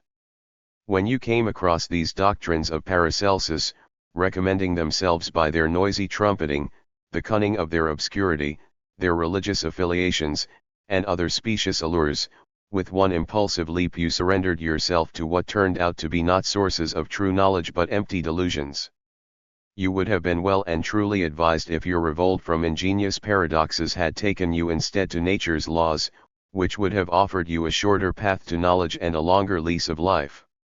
All the other alchemists, I notice, have been struck dumb by the judgment passed on Paracelsus. Of course they recognize his opinions as their own, though he rather promulgated them than established them, relying on his arrogance to lend them strength, for he lacked the ancient discipline. These men, in fact, formed a sort of confederacy to back up one another's lies. Thus they recklessly excited extravagant hopes, and if, in the course of their devious wanderings through the jungle of experience, they now and then lighted on something useful, this was by good luck rather than good guidance. For being faithful disciples of the furnace, they never got beyond their art. Like the dainty lad who found a plank on the beach and was seized with the desire to build a ship, so these charcoal burners on the foundation of a handful of experiments in distillation presume to found a philosophy, dominated throughout by their grotesque idols of separations and liberations. But I do not put them all in the same class. There is among them a valuable group, not utterly devoted to their theories, which tries, by subtle applications of mechanics, to extend the range of discoveries. Such a one was Roger Bacon. Opposed to them is the criminal and accursed type, forever canvassing for applause on the strength of their theories, and roping in religion, hope, and imposture to support their cause. Isaac Holland is one of these, like most alchemists. Now it is the turn of Hippocrates to appear, that product and puffer of ancient wisdom. Who would not laugh to see Galen and Paracelsus running to take shelter under his authority under what the proverb calls the shadow of an S? That fellow has the appearance of maintaining a steady gaze at experience. Too steady. His eyes never shift. They follow nothing. They are sunk in stupor. Then, still but half awake, he snatches up a few idols. Not the monstrous idols of the great speculative thinkers, but a slim and elegant variety which haunts the surface of science. These he swallows, and swollen with the stick, half scientist and half sophist, protecting himself according to the fashion of his age by an oracular brevity, after long delay he brings out a few maxims which Galen and Paracelsus take for oracles and quarrel with one another for the honor of interpreting. But in truth the oracle is dumb. He utters nothing but a few sophisms sheltered from correction by their curt ambiguity, or a few peasants' remedies made to sound imposing. The closest follower of this man's teachings, which were not wicked but merely useless, was, according to the general opinion, Cornelius Celsus, a sophist of a serious kind, devoted to a moderate form of research, concerned to introduce a certain moral control over the advance of science. He pruned the luxuriance of error, but could not nip it in the bud. The truth of all I have said about these men is undeniable. But I can see, my son, that you want to ask me a question. You want to know whether perhaps, as does happen, it is the inferior writers who have come down to us. You would remind me that it is the condition of science that it is subject to popular opinion. Has not the river of time carried down to us the light and windy and sunk the solid and weighty? What of those old trackers down of truth? What of Heraclitus, Democritus, Pythagoras, Anaxagoras, Empedocles, and the rest, known to us only through the writings of others? Finally, you would wish to know what I think may be hidden behind the silence and the reserve of antiquity. My son, I shall answer you in my usual way, that is, in accordance with your best interests. I do acknowledge a broken light or two from antiquity, and these broken lights I take rather as proofs of industry and native wit than of any developed science. But as for the writings which have vanished without trace, I know your modesty well enough to be assured that you will not misunderstand me if I suggest that this hunting after guesses is a wearisome business and that it would not be a proper thing for me, who am preparing things useful for the future of the human race, to bury myself in the study of ancient literature. Nevertheless, it is important to understand how the present is like a seer with two faces, one looking towards the future, the other towards the past. Accordingly, I have decided to prepare for your instruction tables of both ages, containing not only the past course and progress of science but also anticipations of things to come. The nature of these tables you could not conjecture before you see them. A genuine anticipation of them is beyond your scope, nor would you even be aware of the lack of it unless it were put into your hands. It is a compliment reserved to some of the choicer spirits among you whom I hope to win thereby.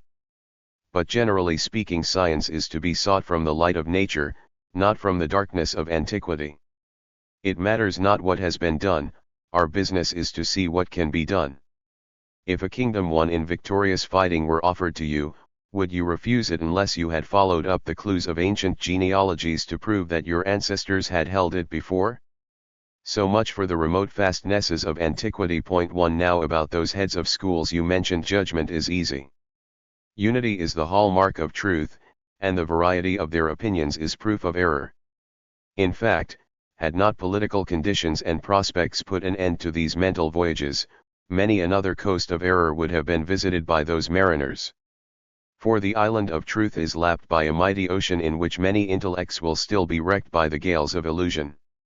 Nay, it was only yesterday that Bernardinus Telesuz mounted the rostrum and staged a new comedy, which was neither well received nor well conceived. Then there are the ingenious contrivers of eccentrics and epiclecles on the one hand, and those charioteers of the earth on the other. Do you not observe, son, how both sides delight to support their contrary opinions with the same phenomena? It is the same with the cosmologists. I will suggest a parallel which will explain the universal failure. Take a man who understands only his own vernacular. Put into his hands a writing in an unknown tongue. He picks out a few words here and there which sound like, or are spelled like, words in his own tongue. With complete confidence he jumps to the conclusion that their meaning is the same, though as a rule this is very far from true. Then, on the basis of this resemblance, he proceeds to guess the sense of the rest of the document with great mental exertion and equal license. This is a true errage of these interpreters of nature. For each man brings his own idols. I am not now speaking of those of the stage, but particularly of those of the marketplace and the cave, and applies them, like his own vernacular, to the interpretation of nature, snatching at any facts which fit in with his preconceptions and forcing everything else into harmony with them. But now I must recollect myself and do penance, for though my purpose was only to discredit it, yet I have been handling what is unholy and unclean. What I have said against them all has been less than their monstrous guilt deserved. You very likely do not understand my refutation of them. You are sure that the charges I have levelled against them are mere abuse. But this is not so. Do not confuse me with Velleius in Cicero's dialogue, that literary declaimer who touches only the surface of an opinion and rejects it without destroying it, nor with the modern Agrippa, who is not fit to be named a controversialist, but a trivial buffoon, relying on distortion and ridicule. It is bad luck for me that, for lack of men, I must compare myself with brute beasts. But when you have had time to reflect you will see things differently. You will admire beneath the veil of abuse the spirit that has animated my attack. You will observe the skill with which I have packed every word with meaning and the accuracy with which I have launched my shafts straight into their hidden sores. Those whom I incriminate share a common guilt and might well have been confounded in a common accusation, but I have been at pains to frame an indictment appropriate to each individual and particularizing his chief offense. The fact is, my son, that the human mind in studying nature becomes big under the impact of things and brings forth a teeming brood of errors. Aristotle stands for the tallest growth of one kind of error, Plato of another, and so on for the rest. Now, you would like me to confute them individually. But verily that would be to sin on the grand scale against the golden future of the human race, to sacrifice its promise of dominion by turning aside to attack transitory shadows. The need is to set up in the midst one bright and radiant light of truth, shedding its beams in all directions and dispelling all errors in a moment. It is pointless to light pale candles and carry them about to every nook and cranny of error and falsehood. I would have you learn to hate that for which you ask. Believe me, it is to sin against the light. But again I hear you ask, can everything taught by all these men be vain and false? My son, it is not a question of ignorance but of ill luck, for they lack method and are monstrously deceived. Everybody stumbles on some truth sooner or later. Heraclitus said the mistake was to seek knowledge, not in the common world but in the private world of each man. This was a prosperous omen at the very outset of philosophy. Democritus attributed to nature immense variety and infinite succession, thus setting himself apart from almost all other philosophers, who were prisoners of their times and slaves of fashion. This was a genuine contribution to philosophy. By his stand he destroyed two falsehoods by knocking their heads together and opened up a middle path to truth. The number philosophy of Pythagoras I hold to be full of promise. I commend the Indian Dindamis for his definition of custom as anti-nature. I am content to listen to Epicurus when he disputes the doctrine of final causes, even though he does it in an elementary and bookish way. I even find entertainment in Pyrrho and the academics, though they waver from one side to the other like an orator speaking from a boat, and behave towards their idols like moody lovers who rail at their sweethearts but never leave them. How should I not? For, while other philosophers follow straight after their idols, these fellows are led round and round in circles, which is more diverting. Lastly, take Paracelsus and Severinus. When they lift up their voices and summon men to gather together in honor of experience, then they are the right criers for me. But what follows? That they are in possession of the truth? Far from it. Why, even country bumpkins have proverbs which are apt expressions of truth. A pig might print the letter A with its snout in the mud, but you would not on that account expect it to go on to compose a tragedy. That kind of truth which is deduced from scientific analogy is very different from a mere coincidence between experience and some baseless hypothesis. Genuine truth is uniform and self-reproducing. Lucky hits are contradictory and solitary. This holds good both for truth and works. If gunpowder had been discovered, not by good luck but by good guidance, it would not have stood alone but been accompanied by a host of noble inventions of a kindred sort. I warn you, then, not to be deceived by the chance coincidence in some point of their theories with my, or rather nature's, truth. Do not judge too well of them or too ill of me. Wait and you will see from their ignorance in other matters that they have not based their findings on scientific analogy. Do you still ask me whether all those many pages they have written should be used to wrap up incense and odors? I would not say that. There does remain for some time some use for them, limited indeed and different from that for which they were intended, but still some use. It is worth noting too that many writings of lesser renown are more serviceable. The ethics of Plato and Aristotle are much admired, but the pages of Tacitus breathe a livelier and truer observation of morals and institutions. But I shall find some other occasion to discuss the use that can be made of these writings, which are more and which less useful, and which constitute that small fraction which have a contribution to make to the interpretation of nature. Now our time has gone, but I hear you put a last question. Do you think that you can supply the place of all those whom you reject? I shall give you a straight answer from my inmost heart. My dear, dear boy, what I purpose is to unite you with things themselves in a chaste, holy, and legal wedlock, and from this association you will secure an increase beyond all the hopes and prayers of ordinary marriages, to wit, a blessed race of heroes or supermen who will overcome the immeasurable helplessness and poverty of the human race, which cause it more destruction than all giants, monsters, or tyrants, and will make you peaceful, happy, prosperous, and secure. But, my son, if I should ask you to grapple immediately with the bewildering complexities of experimental science before your mind has been purged of its idols, beyond a peradventure you would promptly desert your leader. Nor, even if you wished to do so, could you rid yourself of idols by simply taking my advice without familiarizing yourself with nature. On waxen tablets you cannot write anything new until you rub out the old. With the Mund it is not so, there you cannot rub out the old till you have written in the new.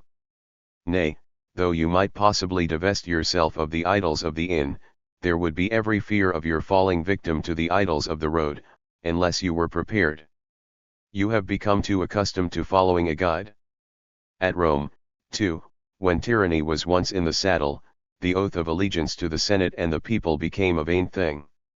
Take heart, then, my son, and give yourself to me so that I may restore you to yourself. 72. Thoughts and conclusions. On. Then Interpretation of nature, or a science product 5 of works. Francis Bacon thought thus: the science in the possession of which the human race continues up to the present day does not attain to certainty or greatness of effects. The doctors pronounce many diseases incurable, and in their treatment of the rest often err and fail. The alchemists grow old and die in the embraces of their illusion. The achievements of the magicians are unsure and fruitless. The mechanical arts draw little light from philosophy, though they do gradually enlarge the humble web woven by experience. Chance without doubt is a useful originator of things, but scatters her blessings on mankind only after tedious and tortuous wanderings.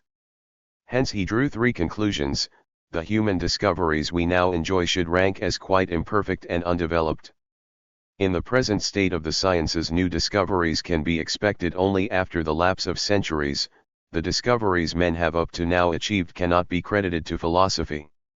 He thought also as follows: in the existing narrowness of men's fortunes, what is most deplorable for the present and ominous for the future is that men, against their own interests, try to protect their ignorance from its due ignominy, and to make do with the little they have. The medical practitioner, in addition to the particular reserves incidental to the practice of his art, summons also to his aid a certain comprehensive reserve as to the possibilities of his art as a whole. That is to say, he seeks to transform the present limitations of his art into a permanent reproach against nature, and whatever his art cannot achieve he artfully declares to be impossible in nature. And of course his art escapes condemnation in a court where it is itself the judge. Philosophy too, from which the art of medicine has been carved, nourishes in its bosom certain pet as theories, which, if critically examined, amount to this: that nothing really great, no effective control over nature, can be won by human ingenuity or art. This is the source of such sayings as that the heat of the sun is different in kind from the heat of fire, or that man can only juxtapose things and must leave it to nature to combine them.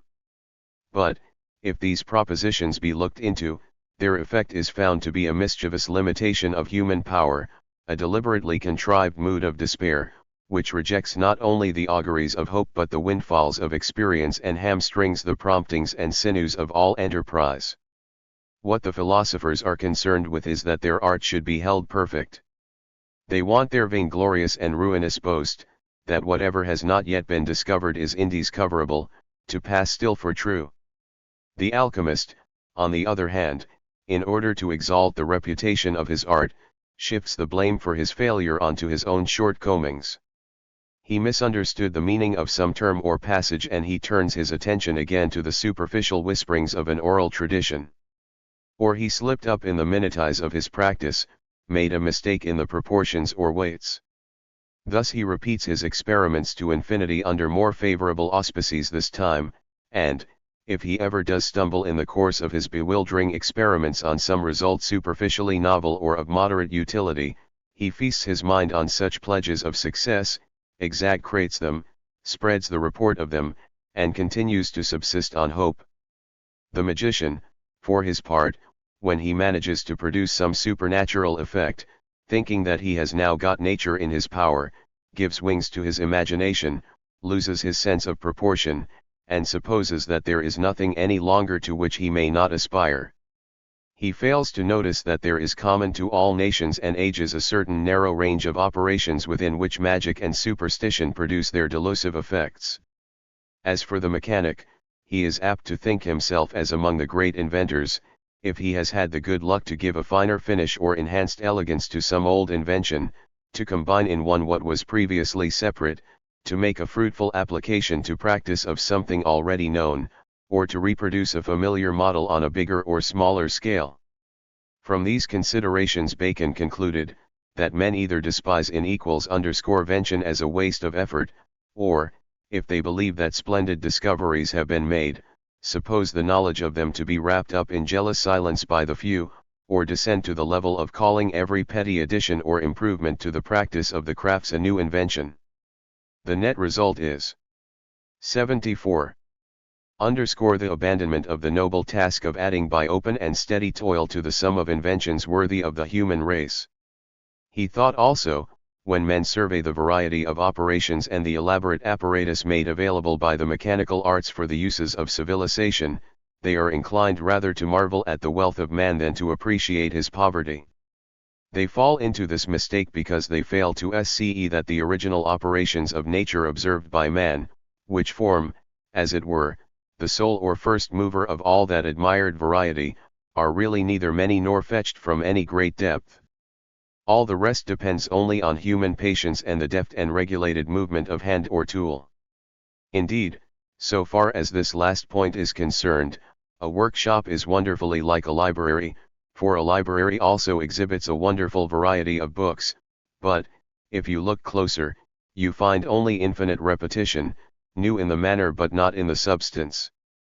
The conclusion, imagined plenty is one of the causes of real poverty. Both craft knowledge and book learning look great but on examination are found to be small. Another reflection, the branches of knowledge we possess are presented with too much pretension and show. They are dressed up for the public view in such a way as to suggest that the individual arts are one and all perfected in every part and brought to their final development. Their methodical treatment and their subdivisions suggest that everything that could fall under the subject is already included. Branches of knowledge which are poorly nourished and lacking in vital sap make a show of presenting a complete whole, and a few treatises, not always even selected from the best authors, come to be accepted as complete and adequate accounts of their subjects. Yet the most ancient searchers after truth, who were more reliable, preferred to compress into aphorisms, or brief disconnected unmethodical sentences, the knowledge they had gathered from the observation of nature and thought worth preserving. This method of presentation was less misleading. It gave a bare outline of their discoveries and left obvious blanks where no discoveries had been made. It was a stimulating method which made their readers think and judge for themselves. But nowadays the sciences are presented in such a way as to enslave belief instead of provoking criticism, the intervention of 75. A blighting authority precludes fruitful research. Consequently, the whole scientific process has become a succession of teachers and pupils and not of inventors and improvers of inventions. Inevitably the sciences have become stuck in their tracks and cannot be moved forward. This has been the state of affairs now for many centuries. An answer remains an answer and a problem, and no progress is made. The conclusion, pillars have been erected beyond which progress is forbidden, and there is no ground for surprise that man does not achieve an end which he neither hopes nor desires. Another thought, what was said above, about men's despair of knowledge or their arrogant display of it, is to take them too seriously. Most of those engaged in it are interested in something else. They seek only mental satisfaction, or a lucrative profession, or some support and ornament for their renown. But if these are taken to be the ends of the sciences, not only do men not strive to augment the sum of knowledge, but all they look for is to extract from it the little required for their particular use. And if among the numerous scientists there be one who seeks knowledge with an honest heart and for its own sake, he will be found to aim at variety rather than verity. Even if he turns out an exceptionally strict seeker after truth, still his verity will be better adapted to give a more substantial interpretation of things already known than to elicit new light. 1 Supposing finally his zeal for knowledge is so enlarged as to include an aspiration after new light, yet the light will be such as to make a brilliant intellectual display from a distance and not to reveal at close quarters remarkable discoveries and inventions. The conclusion is as before, it is no wonder that the course is not run when the runners turn aside to lesser ends. Indeed, so far as Bacon knows, the goal has never been defined. Simply it is that the human race should be steadily enriched with new works and powers. A further reflection, all the sciences are badly served, but natural philosophy worst of all.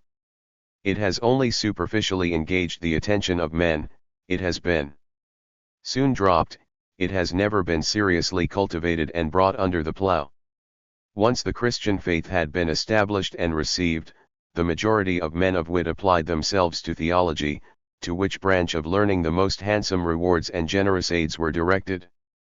Furthermore, even in the pre-Christian age most philosophers devoted themselves to moral philosophy, which with the pagans took the place of theology. In both cases many of the loftiest intellects took to politics and administration, especially during the period of Roman greatness, when the size of the empire claimed the exertions of many. Natural philosophy did flourish among the Greeks for a time, but the period was brief. The love of argument and novelty soon put an end to its usefulness. During all those ages up till now no single individual made a profession of natural philosophy in the sense of devoting his life to it. To repeat, up till now natural philosophy has never engaged the whole time and attention of any man, unless it were of some monk in his cell or some noble in his villa, and not many such examples will be found. Instead, natural philosophy has been made a sort of bridge or passage to other things. The great mother of the sciences has been reduced to their handmaid. Her function is to tend on medicine and mathematics and give the undeveloped minds of adolescents a preliminary tincture to facilitate their progress in other studies. What should one conclude? First, having regard to the few who cultivate it, the haste with which they abandon it, and the rawness of their minds, natural philosophy is utterly neglected. And what follows on this? What is true of natural philosophy is true of all learning. All arts and sciences once severed from this root may perhaps be polished and fitted to some use, they cannot grow. He pursued also the following train of thought: in superstition and in blind immoderate religious zeal natural philosophy has found a troublesome and intractable enemy. Among the Greeks those who first suggested to men's untutored minds that thunderbolts and storms had natural causes were condemned for impiety. On the accusation of some of the early Christian fathers cosmographers, who on clear evidence which no sane man could reject today, claimed that the earth was a sphere and therefore inhabited at the antipodes, fared little better than the Greeks. They were brought to trial for impiety, though they lost only their reputations, not their lives. In our own days discussions concerning nature have been subjected to even harsher constraint by reason of the boldness of the scholastics and their followers. They have not only done their best to reduce theology into the form of a manual, but have had the temerity to incorporate the disputations and contentious philosophy of Aristotle into the body of religion. Another example of the same kind of dangerous tendency is that no opinions are in such favor today as those which with solemn pomp seek to celebrate a legal marriage between theology and natural philosophy, that is between faith and the evidence of the senses, and which charm the minds of men with a pleasing variety of matter while producing a disastrous confusion between the human and the divine. The careful inquirer will find that there is more danger to natural philosophy from this specious and ill-matched union than from open hostility.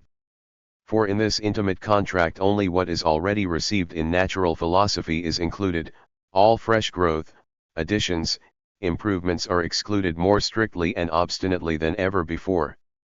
In fine, every development of philosophy, every new frontier and direction, is regarded by religion with unworthy suspicion and violent contempt.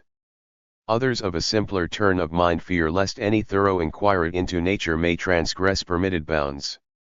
They make the mistake of transferring what is said about divine mysteries to the hidden things of nature, which are under no interdict.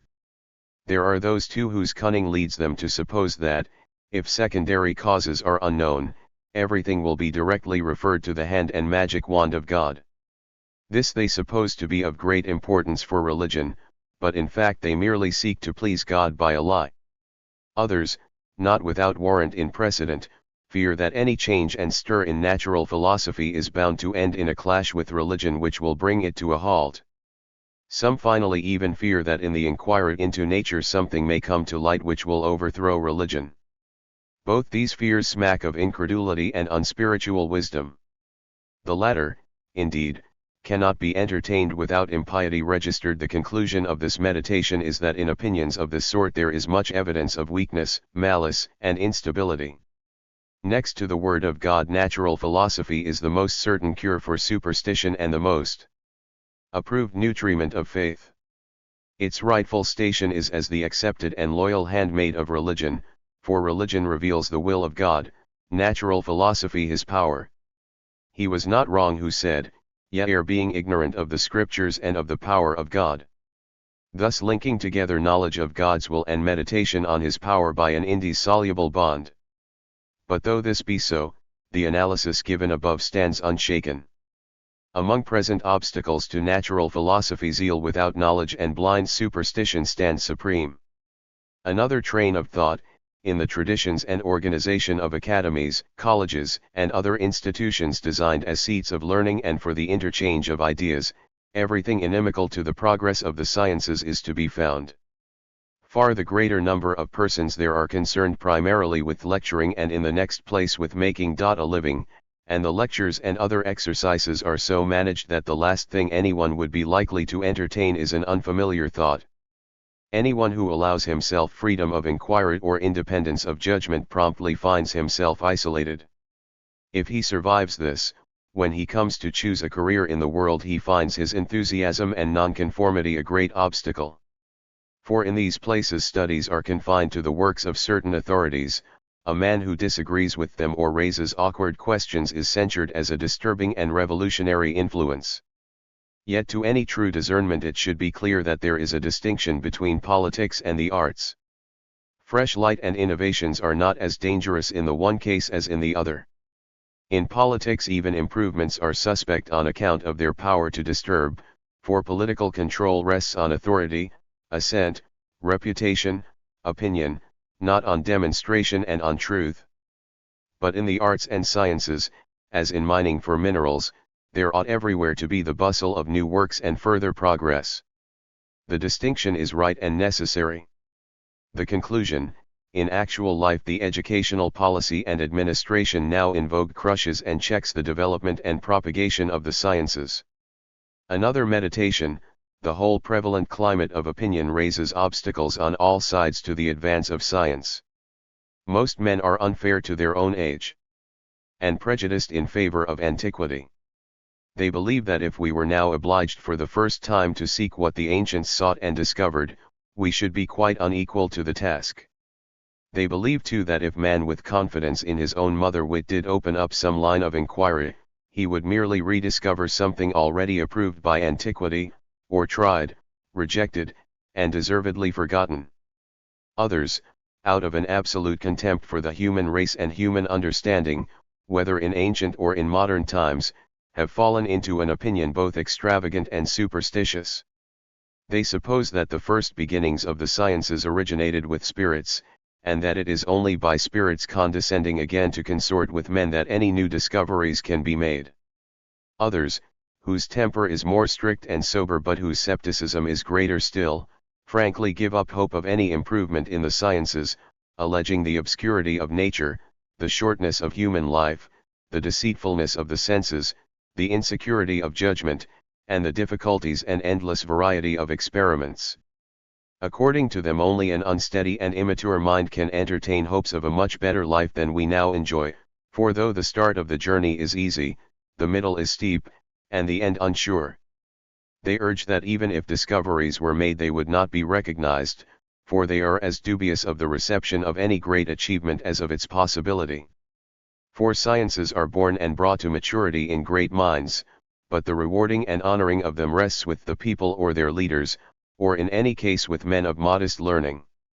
The atomic theory of Democritus they regard as a case in point. Being above men's heads it was received with derision.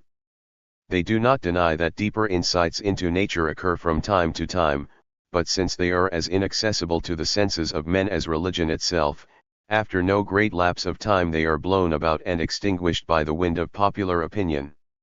For time is like a river which carries down what is light and empty and drowns what is solid and substantial. Bacon concluded that the obstacles to an improvement in the sciences are not only external and adventitious, but innate, and drawn from the very nature of our senses.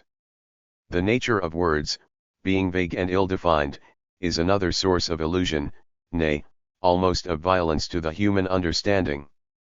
Words are a kind of currency, which reflect vulgar opinions and preferences, for they combine 80. Or distinguish things according to popular notions and acceptations, which are for the most part mistaken or confused. Infants as they learn to speak necessarily drink in a wretched hodgepodge of traditional error. And however much men, as they advance in wisdom and learning, seek by various arts to rescue themselves from this servitude, by inventing new terms, which is difficult, or interposing definitions, which is tedious, yet no matter what they do they can never shake off the yoke. In the keenest discussions verbal controversies continue to arise.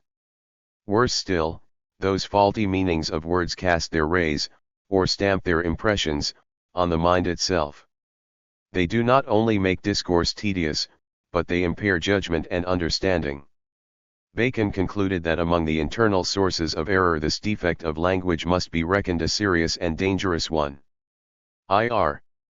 Injury to the reputation of natural philosophy through it uri p pri i.e. worthless exponents, in addition to the difficulties common to all science and branches of learning, natural philosophy, especially in its active and operative branch, has its own peculiar prejudices to contend with. It has forfeited much of its reputation and esteem by reason of the irresponsibility and worthlessness of some of its champions. These men, partly because they are credulous and partly because they are impostors, have loaded the human race with promises such as prolongation of life, postponement of old age, relief from pain, repair of natural defects, deceptions of the senses, inhibition or excitement of the emotions, enlightenment of the intellectual faculties, exaltations of mood, transmutation of substances, multiplications of motions as desired, impressions and alterations of the air, divination of future events, visibility of distant events, revelation of hidden things, and so on. What ought we to think of these boasters? Comparing natural philosophy with history, we might say that there is as great a difference between true science and their vanities as there is between the exploits of Julius Caesar or Alexander the Great and the legends of Amadis of Gaul or Arthur of Britain. Everybody knows that those famous captains accomplished greater things in reality than the shadowy heroes of romance are fabled to have done, and that too by modes of action that have nothing fabulous or miraculous about them. It is not right to refuse faith to a true tradition because faith has often been outraged by fables. It is a fable that Ixion begot centaurs on a cloud while Jove on the real Juno begot Hebe and Vulcan, but from it we may understand God to be the P.F.B. 0681. T. Author of the wonderful and divine powers of nature and of art. Admitting the truth of this interpretation and holding it to be a mark of crass stupidity to reject all tradition without distinction of kind, Bacon yet concluded that the path to true knowledge through fictions of this sort has long been closed, or at least narrowed, and that the excess of such vanities is destructive of all greatness of mind. 1. There is in the human mind a certain bias implanted by nature and fostered by opinion and a certain type of training, which has delayed or sidetracked the progress of natural philosophy, where it is active or productive of works. This proud pernicious prejudice asserts that the majesty of the human mind is impaired if it employs itself much or long with experiments and particulars, which are subject to the senses and bounded by matter. For such things, it is said, are troublesome to investigate, ignoble to ponder on, repellent to discuss, illiberal to practice, infinite in number, trifling in their minuteness, and for all these reasons little likely to enhance the glory of the arts. Behind this opinion or mental disposition stands another exalted but deceitful view, from which it draws its force, to wit, the doctrine that truth is the native inhabitant of the human mind, not something that comes into it from outside, and that the senses do not inform the understanding but merely awaken it. Nor is this error or this alienation of the mind in the smallest degree corrected by those who have allowed to the senses their due place, that is to say, the first role. For these men, too, if we go by what they have actually done, have simply given up natural history in the sense of a perambulation of the world. Instead they have based themselves in everything on the agitation of their own wit, content to circle round and round forever amid the darkest idols of the mind under the high-sounding name of contemplation. Bacon came to the conclusion that this quarrel with and divorce from particulars had thrown the human family into confusion. A new subject of meditation, the resistance now offered to new knowledge is not the only obstacle. The human race might be so fortunate as to overcome these difficulties and break these chains. there is another point which demands the closest attention. What is the true character of the received philosophy, or of the various other philosophies, which, like planks from a wrecked ship, have been cast up on our shore? When he followed this path, Bacon found that the natural philosophy we have received from the Greeks must rank only as the childhood of science. It has what is proper to boys. It is a great chatterbox and is too immature to breed. Now of this philosophy Aristotle is by universal consent the chief, yet he left nature herself untouched and inviolate, and dissipated his energies in comparing, contrasting, and analyzing popular notions about her. How could anything solid be expected of a man who created a universe out of categories? What difference does it make whether one chooses as the first principles of things either matter, form and privation, or substance, quality, and relation? These are but words, and what is needed is to put something better in their place. It would be to forget oneself to proceed to a formal refutation of such a scheme, for there is no agreement about their first principles or the proper mode of demonstrating truth. On the other hand, it would be both insolent and beneath the weight of the subject to turn the weapon of ridicule against a man who has won such authority as to be virtually the dictator of philosophy. But there can be no dispute that by his logic he corrupted the philosophy of nature. Leaving him, we turn to Plato, a man without doubt of deeper understanding, who embraced the knowledge of forms and made use of induction, not only for his first principles but throughout. Yet he failed in both. He sought only loose inductions and abstract forms and wrested content therewith. On a closer consideration of the writings and the character of the man, he turns out to be not seriously interested in natural philosophy. Rather, he seems to have taken it up only to preserve for himself the glorious title of philosopher and thus add an appearance of majesty to his moral and political teaching. He corrupted man's view of nature as much by his theology as Aristotle did by his logic.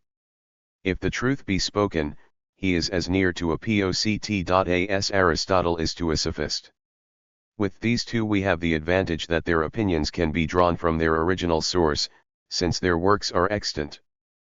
But with the rest, Pythagoras, Empedocles, Heraclitus, Anaxagoras, Democritus, Parmenides, Xenophanes, and others, the case is different. Their views are accessible to us only at second hand, by report and in fragments. If, then, we are to make up for the injustice of their lot, this means a much greater effort, of research as well as greater caution and deliberation in judging them. In pursuing any clue to information about them, Bacon was scrupulously diligent. Aristotle confutes them, Cicero cites them, Plutarch made a small collection of their opinions, there are the lives of Laertius and the poem of Lucretius, not to mention scattered references and mentions in other sources. All these Bacon read, candidly considered and judged. Of course, it cannot be doubted that if their theories were extant in their own works they would present a greater strength and consistency. The force of a theory depends on a mutual fitness of the parts, one supporting another and each contributing to the proof of the whole.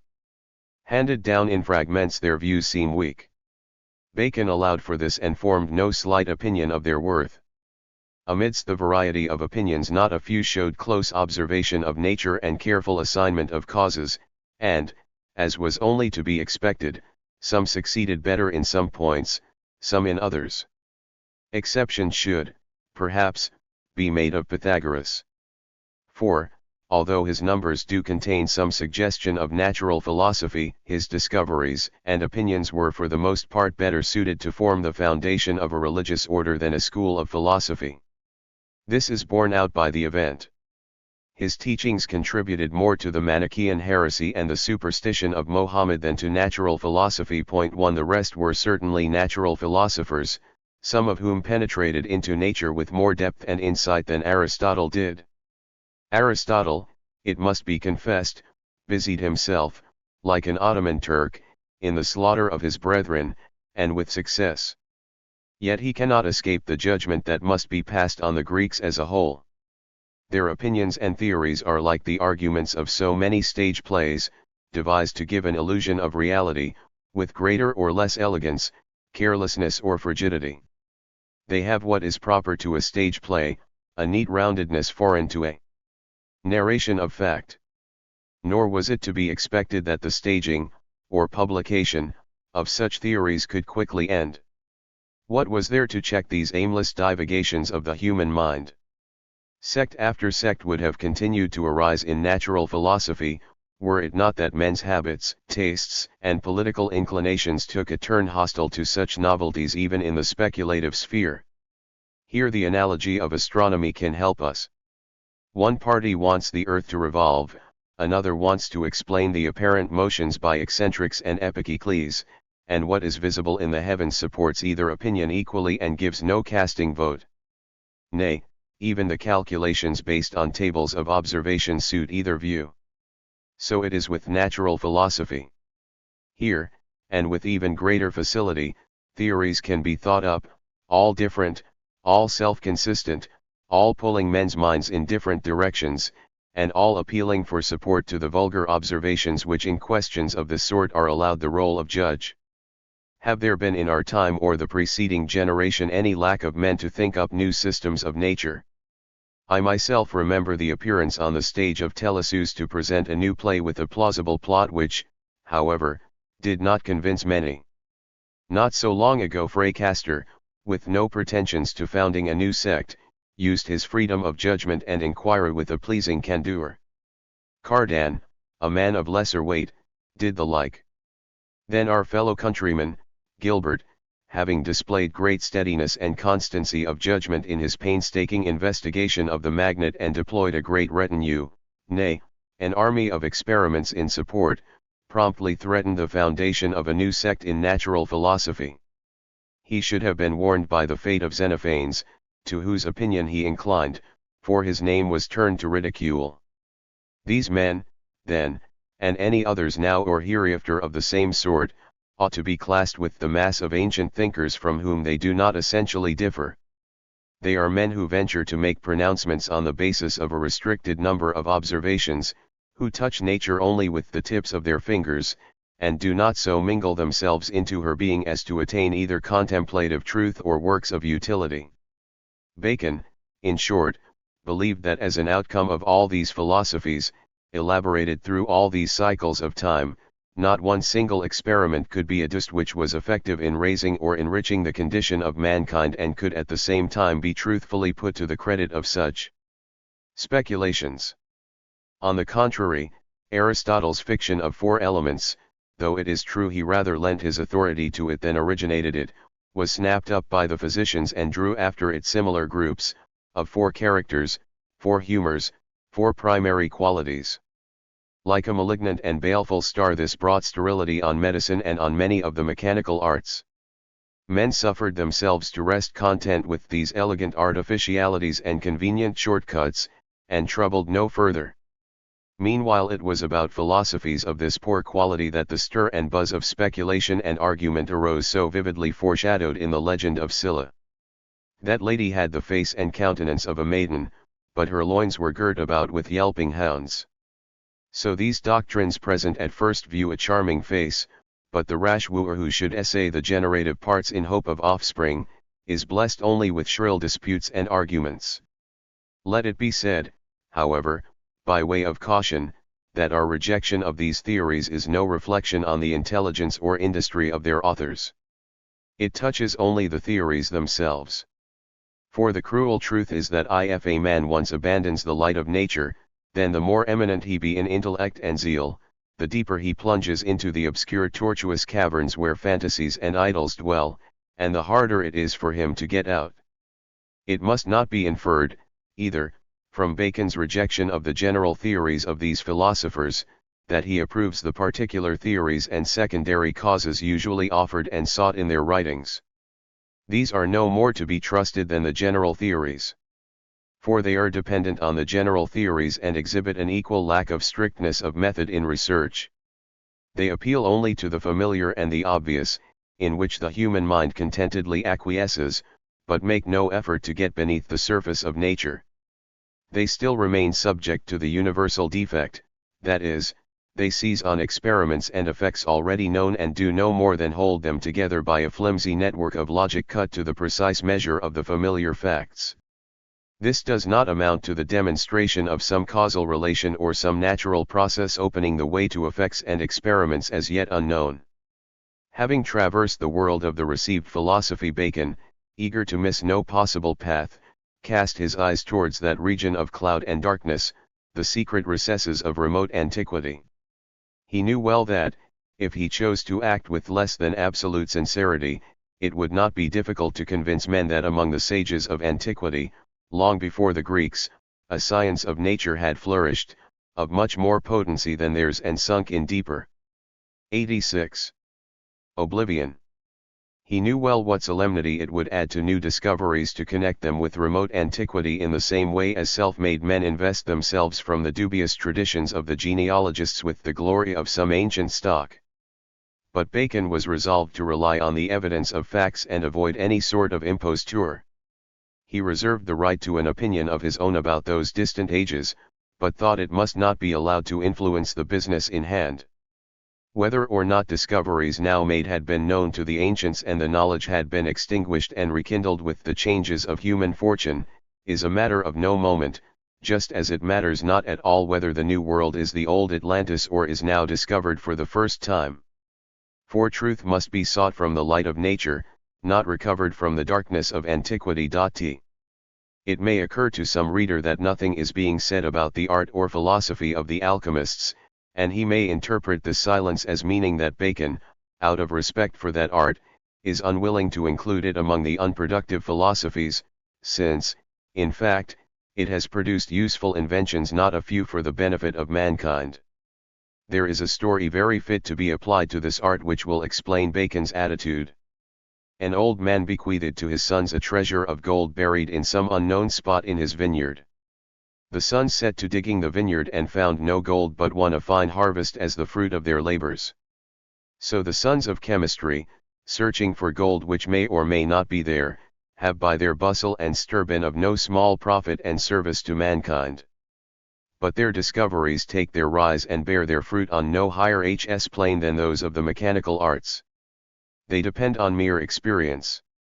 Their philosophy, their speculative work, is not sound, and it is certainly less entertaining than what I have called the stage plays of the philosophers.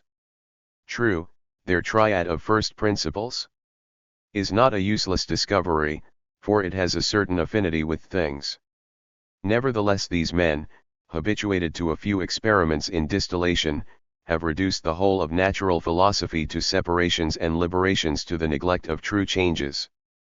As for the theoretical structure which serves as the basis of their whole philosophy, it would not be accepted by any competent observer.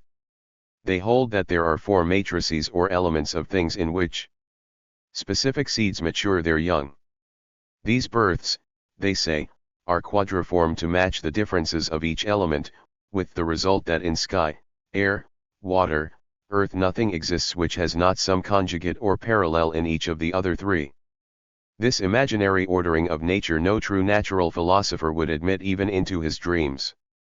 The harmonies which have found favor with the devotees of natural magic are of the same sort. It is by sympathies and antipathies that the magicians explain everything. Led by these idle and supine assumptions, they ascribe wonderful virtues and powers to things. But Bacon felt some indulgence even towards them. Among their many fancies they now and again produce a true effect. These effects are better fitted to excite wonder at their novelty than any fruit of true utility. But anything new may prove to have some use.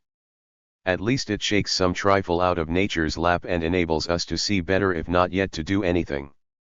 The conclusion, neither in the theories of the Greeks nor of the moderns, neither in the tradition of alchemy nor of natural magic is there promise of a major improvement in the condition of mankind.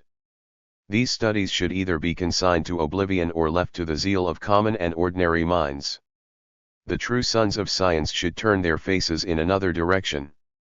Bacon thought too that the methods of demonstration needed to be looked into. Demonstrations are philosophy in the making, as they are good or bad so will perfect or imperfect doctrines result. On examination it appeared that the methods in use are neither full nor reliable. It is not the senses that should be impugned, as has been done by some. Mistakes of particular facts made by the senses do not materially affect the final outcome in the sciences, for such mistakes can be discounted by an intellect furnished with reliable information. It is the intellect by itself, resting on nature alone without the support of any artificial discipline, which must be unhesitatingly pronounced unequal to cope with the subtlety of things. It is neither so capacious as to be able to take in and classify the multifarious array of particulars requisite for its instruction, nor so scoured and clean as to admit the genuine native images of things without some coloring from the imagination. Speaking generally, the human mind is a mirror so uneven as to distort the rays which fall upon it by its angularities. It is not a smooth flat surface. Furthermore, 88. Every individual, in consequence of his education, interests, and constitution, is attended by a delusive power, his own familiar demon, which mocks his mind and troubles it with various unsubstantial specters. But herein lies no excuse for scepticism. For while, as everyone knows, no steadiness of hand or nice judgment of eye suffices to draw a straight line or a perfect circle, yet, let a man take but a ruler or compass, and the thing is done. In the mechanical arts too it is only for trifling tasks the naked hands suffice, yet with the appropriate instrument or tool these same hands can cope with anything, no matter how big or how small. Such an instrument is the art of demonstration, and this we must inquire into.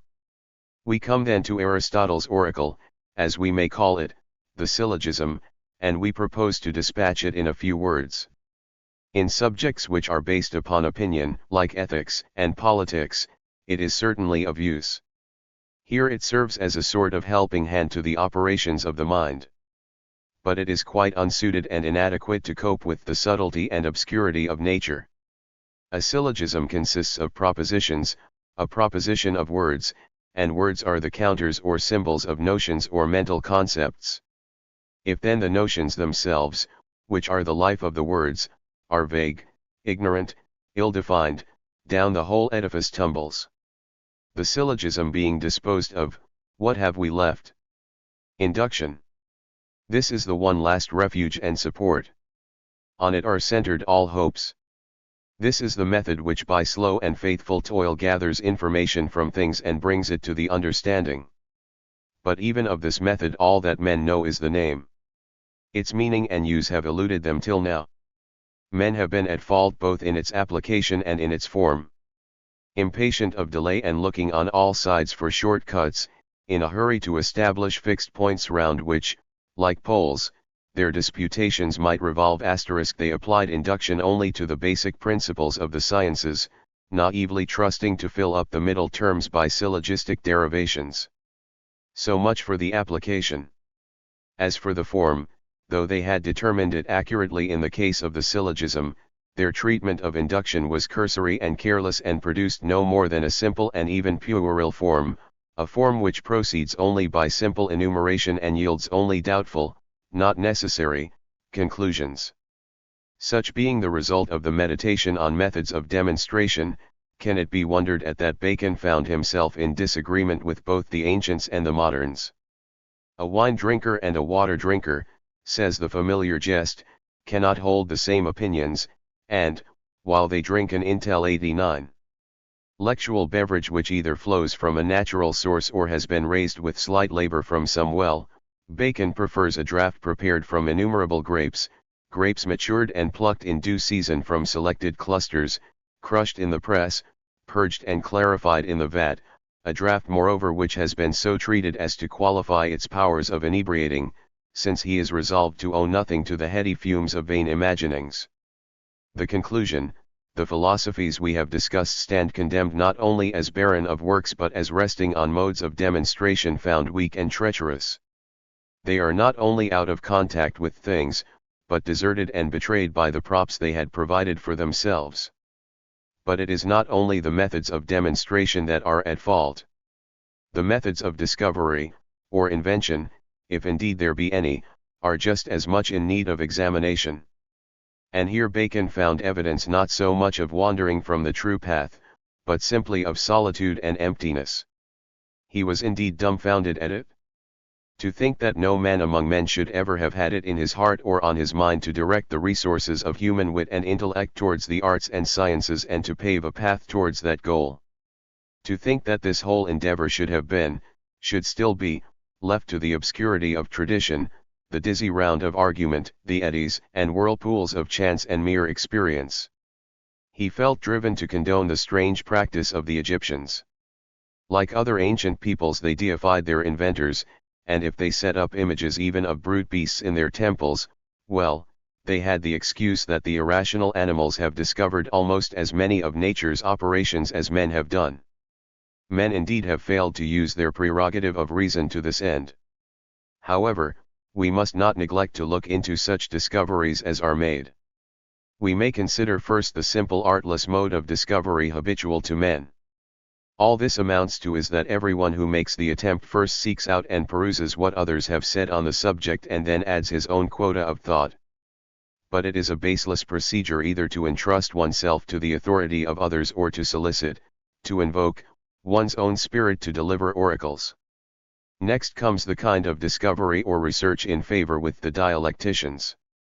It shares no more than the name with what we have in mind. The dialecticans are not concerned to seek out the principles and axioms on which arts depend, they look only for logical consistency. When exceptionally keen and persistent researchers come to bother them with their questions, the dialecticians' practice is to urge them to put their trust in, nay, to take an oath of blind loyalty to, the existent art, such as it is. Finally, there are inventions due to experience pure and simple. If it just happens, it is called chance, if it has been sought after, it is called experiment. But these are only examples of what the proverb calls the broom that has come untied. Those who try to discover the nature or mode of operation of anything by the repetition of random experiments are never at one stay.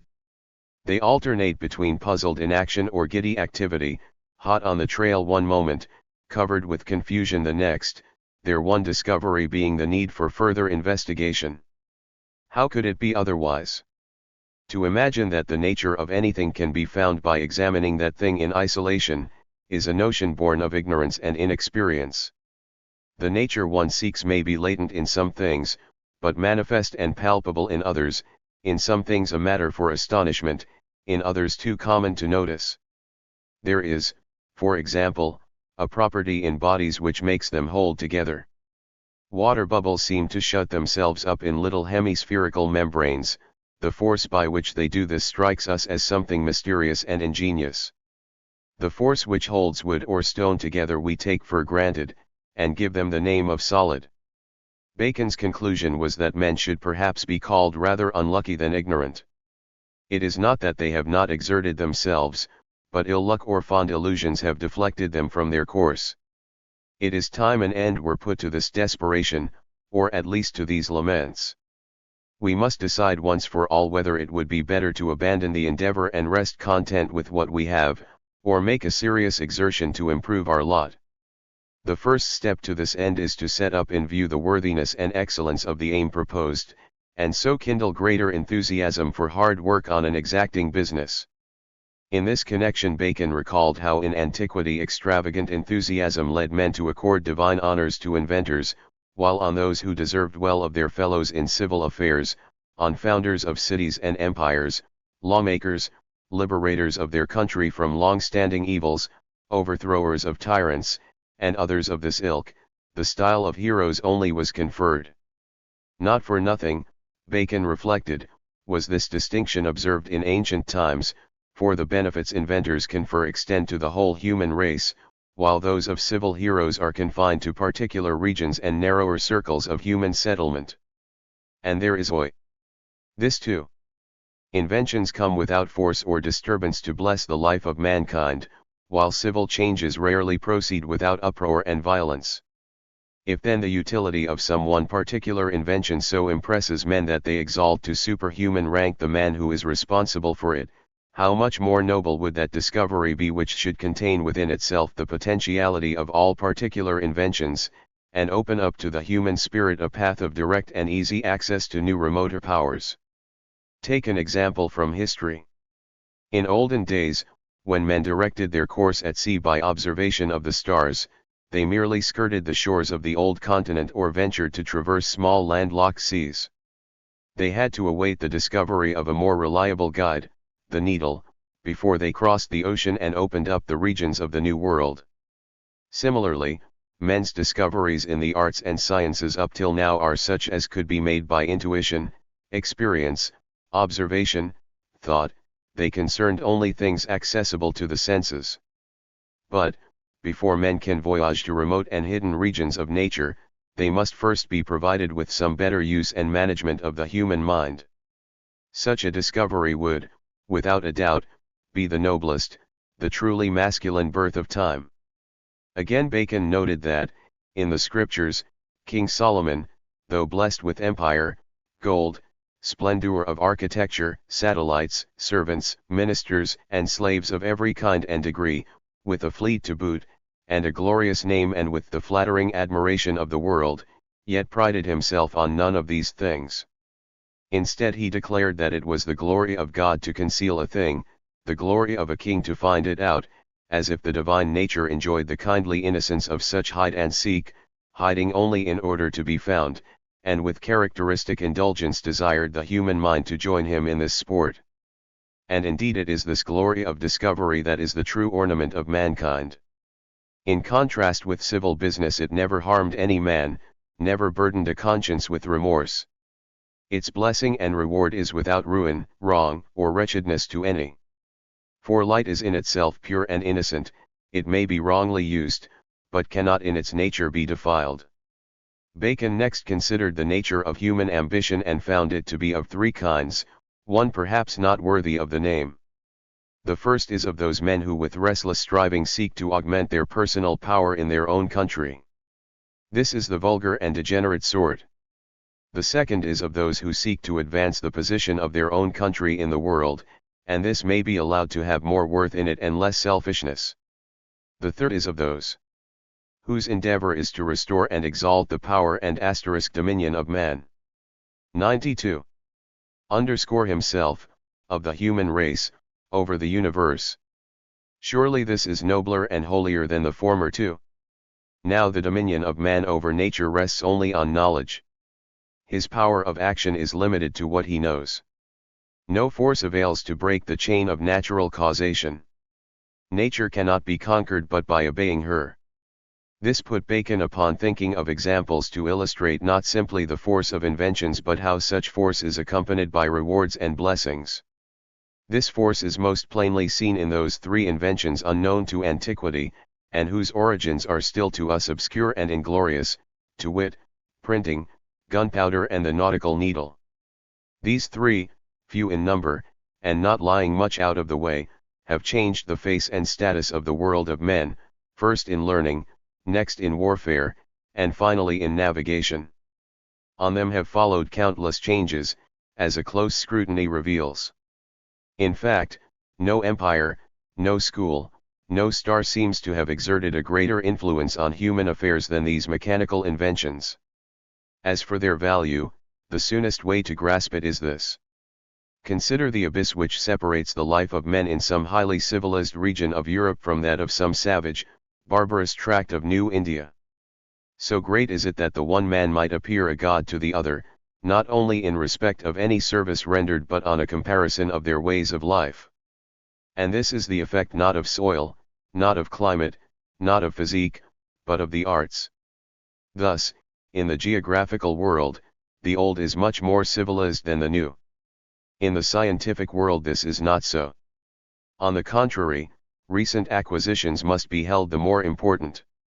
They do not, like the old, merely exert a gentle guidance over nature's course, they have the power to conquer and subdue her, to shake her to her foundations. For the rule is that what discoveries lie on the surface exert but little force. The roots of things, where strength resides, are buried deep. It may be that there are some on whose ear my frequent and honorable mention of practical activities makes a harsh and unpleasing sound because they are wholly given over in love and reverence to contemplation. Let them bethink themselves that they are the enemies of their own desires. For in nature practical results are not only the means to improve well-being but the guarantee of truth. The rule of religion, that a man should show his faith by his works, holds good in natural philosophy too. Science also must be known by works. It is by the witness of works, rather than by logic or even observation, that truth is revealed and established. Whence it follows that the improvement of man's mind and the improvement of his lot are one and the same thing. 93. Bacon drew the conclusion that all he has said about the worthiness of the end which he has marked out and measured in his mind is not exaggerated but falls short of the truth. But, since what has been said about the excellence of the end may be regarded as a dream, let us consider with full care what hopeful prospect there is and in what quarter it shows itself. We must not suffer ourselves to become prisoners of a vision of supreme goodness and beauty and so abandon, or impair, the strictness of our judgment. Rather we should apply the rule current in civil affairs and be suspicious on principle and look on the dark side of human prospects. Let us cast aside all slighter hopes and vigorously canvass even those that seem most firm. In this determination Bacon consulted the auspices with all due care, and here the first thing that struck him was that the business in hand, being eminently good, was manifestly of God, and in the works of his hands small beginnings draw after them great ends. Then the omens from the nature of time were also good. All concur that truth is the daughter of time. How pusillanimous, then, to irravel before authors but to allow to time, the author of authors and of all authority, less than his due. Nor were his hopes drawn only from the universal character of time, but from the special prerogative of our own age. The opinion men cherish about antiquity is ill-considered and ill-suited to the word. The term should mean the ripe age, the fullness of years, of the whole world. Now among men we expect greater knowledge of affairs and more maturity of judgment from an old man in proportion to his experience and the multitude of things he has seen, heard, and pondered, so from our modern age, if it but realized its powers and would put them boldly to the trial, far greater things are to be expected than from those distant days, for the world has grown older and immeasurably increased its store of experience and observation. It ought not to go for nothing that through the long voyages and travels which are the mark of our age many things in nature have been revealed which might throw new light on natural philosophy. Nay, it would be a disgrace for mankind if the expanse of the material globe, the lands, the seas, the stars, was opened up and brought to light, while, in contrast with this enormous expansion, the bounds of the intellectual globe should be restricted to what was known to the ancients. It is worth bearing in mind, too, that the political conditions of Europe in this age are favorable. England is stronger, France is restored to peace, Spain 94 is exhausted, Italy and Germany are undisturbed. The balance of power is restored and, in this tranquil state of the most famous nations, there is a turning towards peace, and peace is fair weather for the sciences to flourish. 1 Nor is the state of letters unfavorable. Rather, it has many auspicious aspects.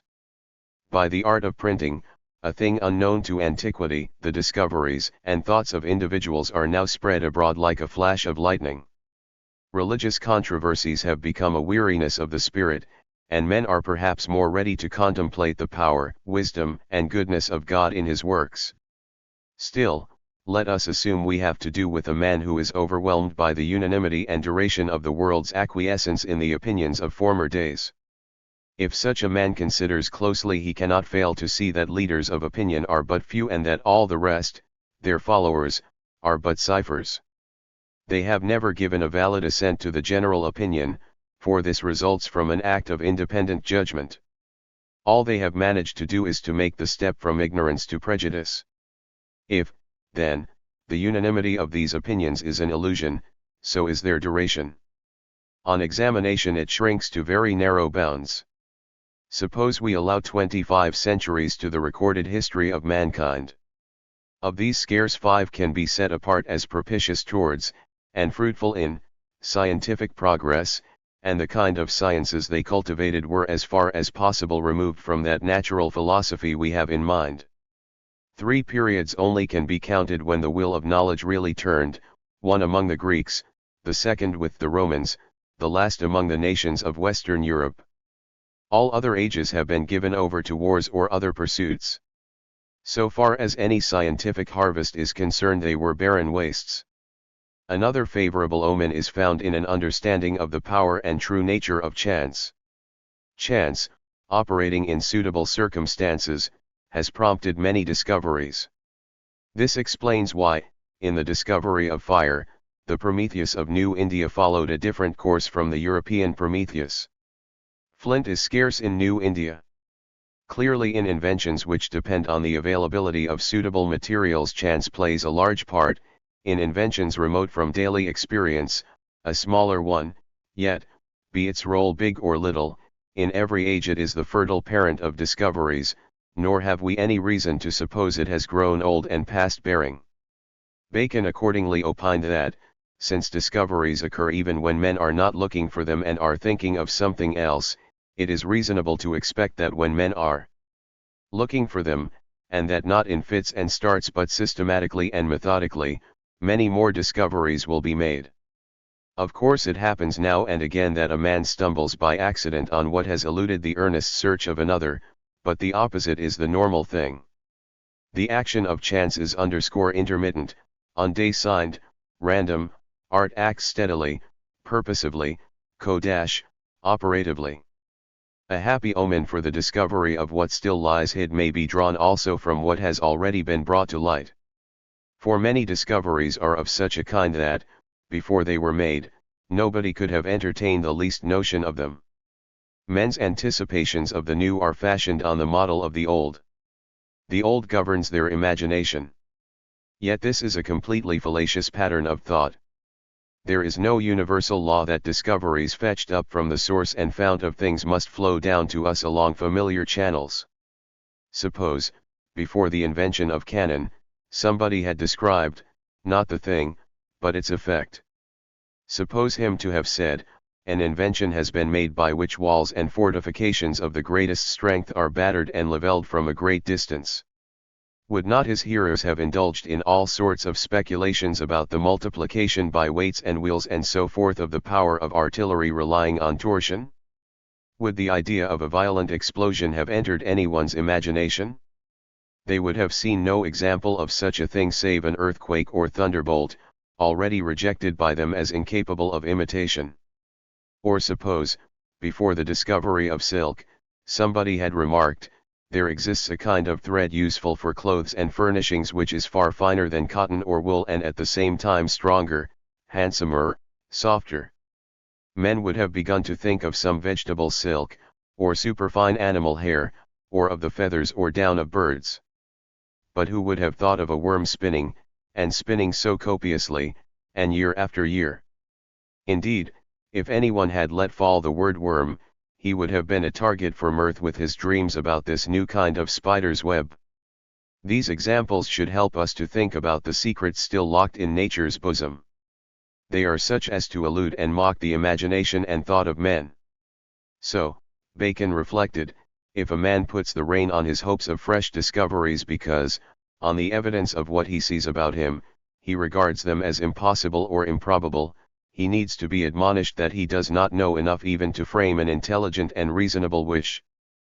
But another train of thought led Bacon in the opposite direction, some of the discoveries already made being of a very different, almost directly 96. Opposite, kind to those last spoken of. For they give confidence that there may well be splendid discoveries lying at our feet which we pass unnoticed.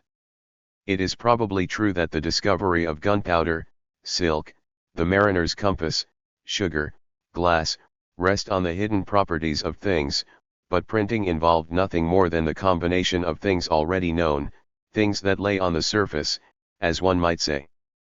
In truth, in this business of discovery, the human mind is so clumsy, so inept, that it first despairs of the impossible and then despises itself for missing the obvious. First it thinks it incredible that such and such a discovery should be made, then incredible that it was not made long ago. This gives ground for hope that a vast number of inventions depend, not on the ferreting out of mysterious operations, but on the transference and application of processes already known. Good and cheerful auspices were also drawn by Bacon from the mechanical arts, when he considered their progress, especially in comparison with philosophy. By their daily ripening to perfection they seem to reveal the possession of some vital breath, while philosophy, like a statue, is surrounded by crowds of worshippers but never moves.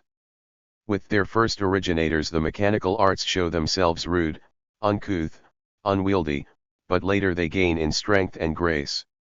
Philosophy begins at the height of its vigor with the founder of each school, and subsequently declines. Nor is there any better explanation of these opposite destinies than that, in mechanics, the wits of many men combine to serve one end, in philosophy one authority destroys the wits of others.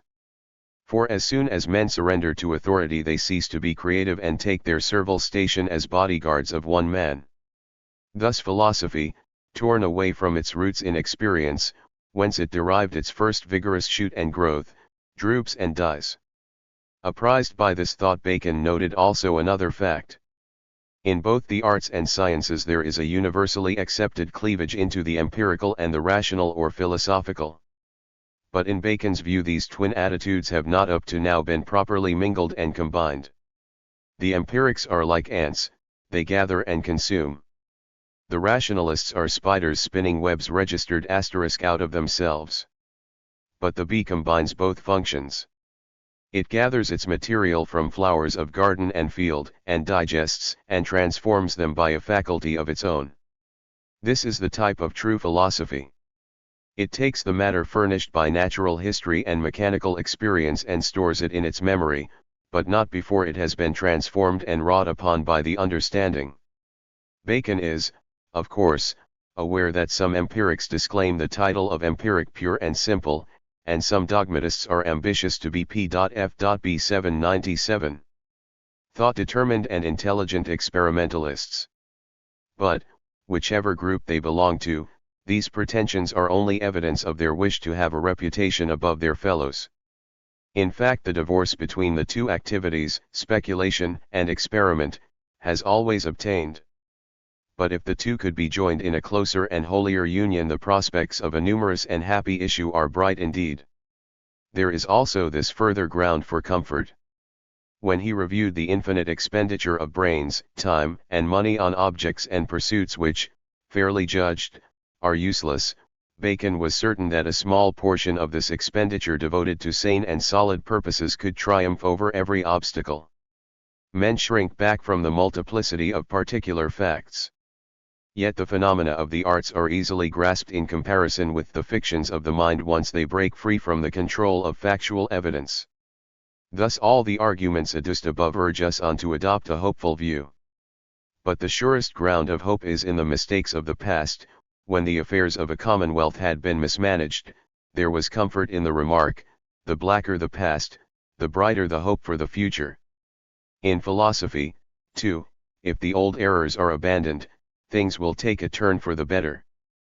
But if men had been on the right path all those ages past and yet had got no further, what hope could there be? Then it would have been clear that the difficulty lay in the material to be investigated, not in the instrument, that is to say, the human mind and its management, which is ours to improve. As things are, it is plain that there are no insuperable or immovable objects in the way, simply it lies in a direction untrodden by the feet of men. It may frighten us a little by its loneliness, it offers no other threat. A new world beckons. Even if the breezes that reach us from it were of far less promise and hope, Bacon was resolved that the trial should be made. Not to try is a greater hazard than to fail. If we fail, it is the loss but of a trifling effort. Not to try is to forego the prospect of measureless good. The conclusion of this meditation, of what has been said and left unsaid, is that there is no lack of hope. There is hope enough both to launch the man of enterprise on the venture and to convince the deep and sober mind of the likelihood of success. Zeal being kindled and hope raised, Bacon's next thought was of the mode of accomplishing his end. These, then, are the steps he suggests, couched, as 98. Seemed fit, in candid, unvarnished terms. First, since something quite new is to be put in hand, the safest oracle for the future lies in the rejection of the past. Current theories, opinions, notions, should be brushed aside, so far as a disciplined firmness of mind may be able to achieve it, and the understanding must be brought into contact with facts in a straightforward, unprejudiced way. One might say that the kingdom of nature is like the kingdom of heaven, to be approached only by becoming like a little child. A great storehouse of facts should be accumulated, both from natural history and from the experience of the mechanical arts. It should be sufficient in quantity, diversity, reliability, and subtlety, to inform the mind, and of the two sources of information the greater reliance should be placed in the mechanical arts, because nature betrays her secrets more fully when in the grip and under the pressure of art than when in enjoyment of her natural liberty. Further, the material collected should be sorted into orderly tables, so that the understanding may work upon it and thus accomplish its appropriate task. After the particulars have been arranged in tables, there should be no immediate hurry to press on with the collection of new facts, although collecting facts is a useful thing and is the equivalent of what might be called literate experience. For the time has now come to ascend to generalizations. The understanding is endowed by nature with an evil impulse to jump from particulars to the highest axioms. This impulse must be held in check, but generalizations lying close to the facts may first be made, then generalizations of a middle sort, and progress thus achieved up the successive rungs of a genuine ladder of the intellect. Bacon accordingly thought that a new form of induction must be devised. This kind of induction must accept the proviso that conclusions drawn from a limited number of facts would be valid only on proof that no contradictory instance could be found. He sought to avoid the risk of pronouncing on the basis of too few instances superficially selected. For that, as one of the ancients said, is to look for knowledge in one's private world, not in the public world of men. A valid axiom, in his view, should not be narrowly cut to the measure of the facts from which it is drawn. It should have a more ample scope, permitting the inclusion of new facts under it by which its final limits would be fixed. He looked also for other discoveries not aimed so much at the perfecting of his design as at speeding up its application and producing a prompt harvest for mankind. For the soundness or otherwise of all these proposals he was prepared, if necessary, to appeal against the judgment of opinion and stand by the verdict of results. He thought, also, that the business in hand is not an opinion to be held but a work to be done. Its aim is to lay the foundation, not of any school or view, but of boundless riches and well-being. This creates an obligation not only to get the work done, but to share it and pass it on. These are matters of equal concern.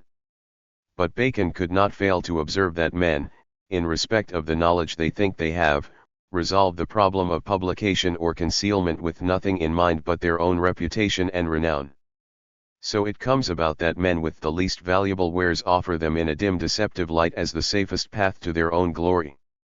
Bacon, however, thought he had in hand a matter too noble to be sullied by ambition or pretense. Nevertheless, not being quite a novice in the ways of the world or the movements of men's minds, he thought fit to make some preparations for the road.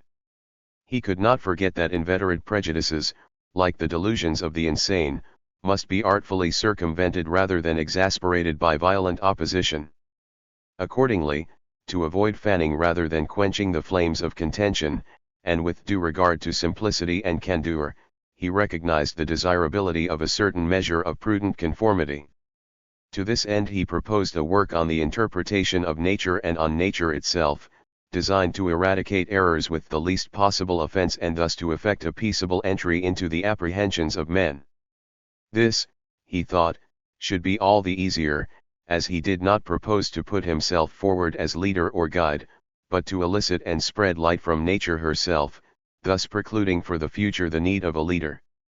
Meanwhile time was passing, he was himself immersed beyond his wish in civil business, and when he thought on the uncertainty of life, delay became unbearable.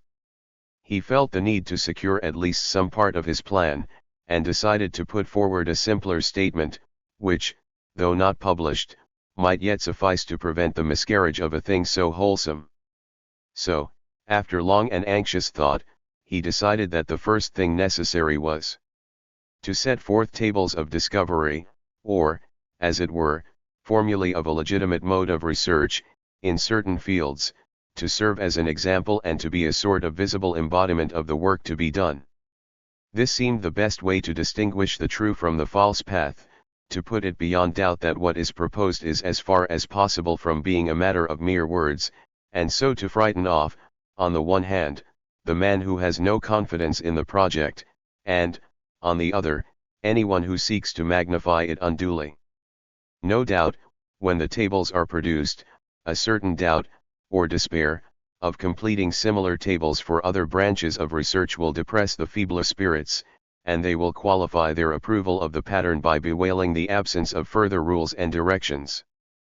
But many more will be stimulated to make the utmost use of the tables and to look for the final key of interpretation. Even by such a key as is now provided, their zeal will be kindled to catch a glimpse of a new aspect of nature. For himself, Bacon was minded not to yield to his own or to anyone's impatience, but to keep his eyes fixed on the ultimate success of the project.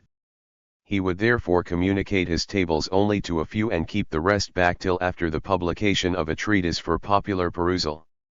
Looking ahead, he could see that the stronger and loftier minds, advised by what he now had to offer and without waiting for greater aids, would not only aspire but succeed in achieving the rest for themselves.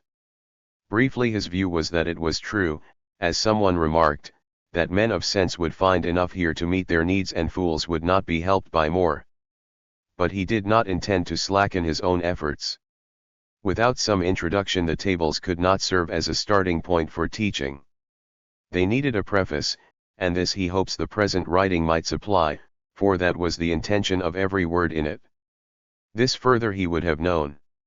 He has no pretensions, like other teachers in the arts, of insisting on the use of any particular formula of research. All he would claim is, that after trying everything, he came, as the result of long experience and some power of judgment, to the formula which he has approved and offers to others as the most reliable and useful. Others may enjoy greater leisure, or they may profit by being freed of the difficulties that beset the pioneers, or they may be endowed with a deeper and more capacious understanding. They will carry on the work, and Bacon has no wish to block their path. Quite the contrary. His declared opinion is that the art of discovery must itself improve with the progress of discovery. It remains only to express his wish that if anything good be found in what he has said or may say hereafter, it should be offered up as the fat of the sacrifice, first to God, and then to those men, made in the likeness of God, whose wholesome disposition it is to work in charity for the good of mankind. 102. The Refutation of Philosophies. Introductory Narrative. I am preparing a refutation of philosophies, but know not how to begin. The road which lies open for others is closed to me. The hosts of errors are so many and so great that it is impossible to engage them singly. They must be overthrown and swept away in masses. To engage with them one by one in single combat would be pointless. To justify such a debate there must be agreement about first principles. But that is lacking. What is more, I reject the forms and deny the validity of their proofs and demonstrations. As a last resource, I might try to establish my positions on the basis of sense evidence and experience. But, if I do this, we are back where we began. I have made a special point about the necessity of a preliminary preparation of the mind. I must not forget this and start off in the opposite direction. I must not attempt a direct, abrupt encounter with things themselves, for they need to be approached by opening up and leveling a special path on account of the inveterate prejudices and obsessions of our minds. To ignore this would be to betray myself. Therefore I must devise an approach in keeping with my purpose. First, I shall adduce certain signs which will put us in a position to pass judgment on philosophies. Then, with a view to undermining their authority, I shall point out, within the philosophies themselves, certain monstrous errors and intellectual absurdities. It does not escape me that the metal of these errors is too firmly set to yield to satire. That kind of boastful confidence which rejects opinions without being able to confute them is only too familiar to the learned. I intend no criticism too slight or too base for the majesty of the question at issue. I do not want the support that might be won by a refutation of this sort. I appeal only to the patience and fairness of lofty and resolute minds. A man may earnestly wish to rescue himself from long association with error, the motives which prompt him to join my cause may be generous and noble, but he still needs to know what he ought to think about the ancient and received opinions. It remains true, however, that the human mind is not like a wax tablet. On a tablet you cannot write the new till you rub out the old, on the mind you cannot rub out the old except by writing in the new. 103. This is the demand that must be met. Our course, to speak plainly, must be to attract the willing, not to force the reluctant. As implied at the outset, we abjure all violence. A witty saying of Borgia about the expedition of Charles VIII into Italy is apropos. The French, he said, came with chalk in their hands to mark off their billets, not with arms to force an entry. We intend a similar course of action and anticipate a similar success. We seek a peaceful lodging in able and congenial minds, not a scuffle with those of contrary views. But, as things have fallen out, in that part of our project on which we are now engaged, that is, the refutation of philosophies, a surprising piece of good luck has come to our aid. While I was immersed in the business, a friend came to see me who had just returned from France. When we had exchanged greetings and personal news, "Tell me," said he, "what are you writing in the intervals of public business, or at least when public business is less pressing?"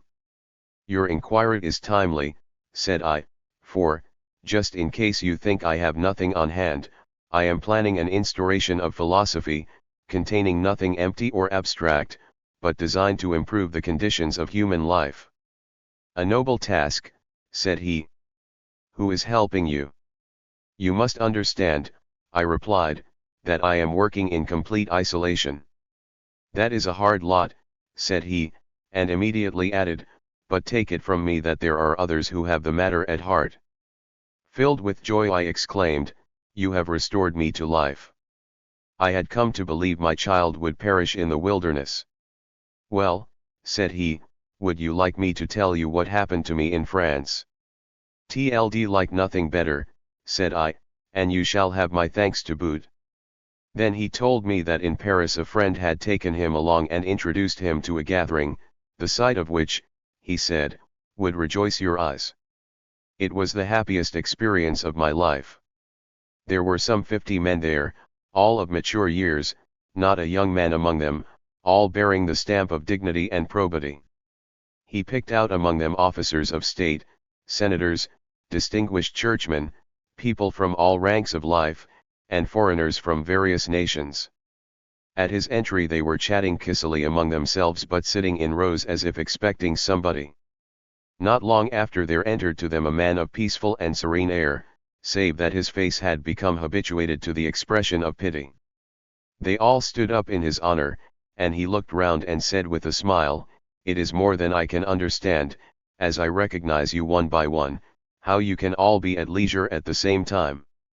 How is it to be explained?" Then one of the company replied, "You yourself." 104. Are the explanation, for we all put what you have to tell us above any other business. "Then," said he, "I am incurring a heavy responsibility for the total of time that will be lost here, during which you might all be going about your several tasks serving I know not how many men. I must not keep you waiting any longer." Which said, he took his seat, not on a platform or pulpit, but on level with the rest and delivered the following address. My friend gave me a record of it which he made at the time. It was the best he could do, but he had to admit that when he went over it at home with the friend who had introduced him they found it very inferior to the original. 105. The address. "We are agreed, my sons, that you are men. That means, as I think, that you are not animals on their hind legs, but mortal gods. God, the creator of the universe and of you, gave you souls capable of understanding the world but not to be satisfied with it alone. He reserved for himself your faith, but gave the world over to your senses. Neither of these oracles did he wish to be clear, but wrapped in obscurity. Yet have you no ground for complaint that he makes you exert yourselves. Your reward is to know the excellence of things. Now, so far as the things of God are concerned, I have the best hopes for you, but as regards human things I fear you are wrapped in eternal night. If one am not mistaken, you are convinced that the state of your sciences is sound and flourishing. For my part I warn you not to overestimate the abundance or utility of what you have. It does not mark the pinnacle of your attainment, it does not give you mastery of your desires, it does not mean the end of your task. Look at it this way. The vast variety of our scientific writings makes up a huge and luxuriant growth. But interrogate and cross-question those writings on their real content. Everywhere you will find endless repetition of the same thing. The words, the ordering, the examples, the illustrations may vary. But the sum total, the weight, the real power, amounts to a mere sample or token repeated over and over again. The splendor turns out to be penury. You have managed to get a sensation of fullness on Lenten fare. If I may divert you with a homely illustration, your learning is like the banquet of the Chalcidian host. When his guests asked where he had found such a variety of game, he replied, "The variety is only in the sauces, the meat is a pig from my own backyard." You would not, I think, seek to deny that the whole of our great learning is merely a surviving fragment of Greek philosophy.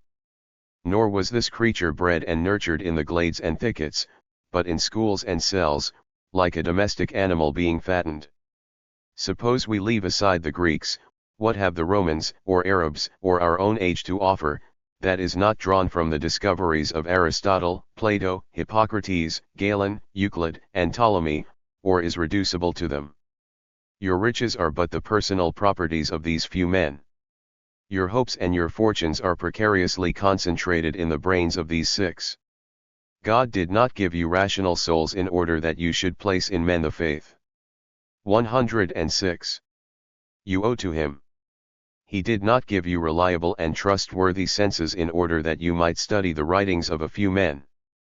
Study the heaven and the earth, the works of God himself, and do so while celebrating his praises and singing hymns to your Creator. The six, of course, can join the choir too, if wanted. There's room for all.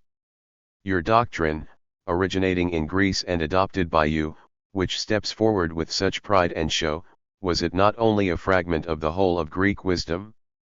Greek wisdom was manifold, and though variety may not accord with truth, at least it prevents error becoming fixed. Variety is as the rainbow to the sun. Of all images the rainbow is the most evanescent and fleeting, yet it is an image. But this Greek variety was extinguished for us by Aristotle, himself a Greek. Perhaps he wished to rival the exploits of his pupil Alexander, that prosperous brigand of a global size who set the evil dream before men's eyes that one man might all lands engross. 1 Or was the master not a prosperous brigand of learning? Perhaps that is too severe, yet the rest of the passage fits like a glove. By no means can he who reduced so many splendid intellects, so many free minds, to mental slavery be called a benefactor of the human race. My sons, you have learned how restricted your abundance is, how it reduces itself to a handful of thinkers. Next, pray, consider its usefulness. But how am I to find a way to your understanding and your senses? I do not anticipate a refusal, for you are kind. But it is a question of engineering a new path, no easy task. There is in you a native spark of reason which I would blow upon and excite, if I could rescue you from the dazzle of an alien and intrusive beam. How can one give myself to you in such a way as to restore you to yourselves? Infinite are the prejudices that have sprung up, the false opinions that have been adopted, given lodging, passed on to others. The theologians, for instance, have borrowed freely from that philosophy and have thus established a system of speculation in which the doctrines of both are combined. Men engaged in affairs of state, thinking it helpful to their standing to pass for learned, liberally besprinkle their writings and their speeches with wisdom from the same spring. Sayings and Terms have been coined under the influence of that same philosophy and in agreement with its dictates and decrees. Nay, from the moment you learn to speak you are under the necessity of drinking in and assimilating what perhaps I may be allowed to call a hodgepodge of errors. Nor do these errors derive their strength only from popular usage. They are sanctioned by the institutions of academies, colleges, orders, and even states themselves. Can all this be renounced in a moment? Is this what I ask you to do? My sons, that is not what I ask. I have no objection to your enjoying the fruits of your philosophy. I do not disallow them. I do not wish to hurry you into isolation. Use your philosophy, let your arguments be nourished at her breast, adorn your conversation with its jewels, profess it in public and increase your gravity thereby in the eyes of the masses. The new philosophy will bring you no such gains. It does not lie upon the surface. It cannot be gathered in passing. It does not flatter the mind by fitting in with its preconceptions. It does not sink to the capacity of the vulgar except in so far as it benefits them by its works. Therefore keep your old philosophy. Use it when convenient. Keep one to deal with nature and the other to deal with the populace. Every man of superior understanding in contact with inferiors wears a mask. If I may, as my habit is, speak freely among friends, then I advise you, possess Lays but do not let her possess you. Hold firm to your own judgment. Give yourself to others, but not completely. Keep yourselves for better things. Am I right that you feel my requirements less of a burden, since I suffer you to retain in use and honor the philosophy you already have? But will you not, in return for that concession, allow me to call in question its utility and truth? But suppose you were minded to give up all you have been taught and have believed, suppose, in return for an assurance of the truth of my view, you were prepared to abandon your favorite views and arguments, I should still be at a loss, for I do not know how to convince you of a thing so novel and unexpected. The difficulty is that the usual rules of argument do not apply since we are not agreed on first principles. Even the hope of a basis of discussion is precluded, since I cast doubt on the forms of proof now in use and mean to attack them. In the present mental climate I cannot safely entrust the truth to you.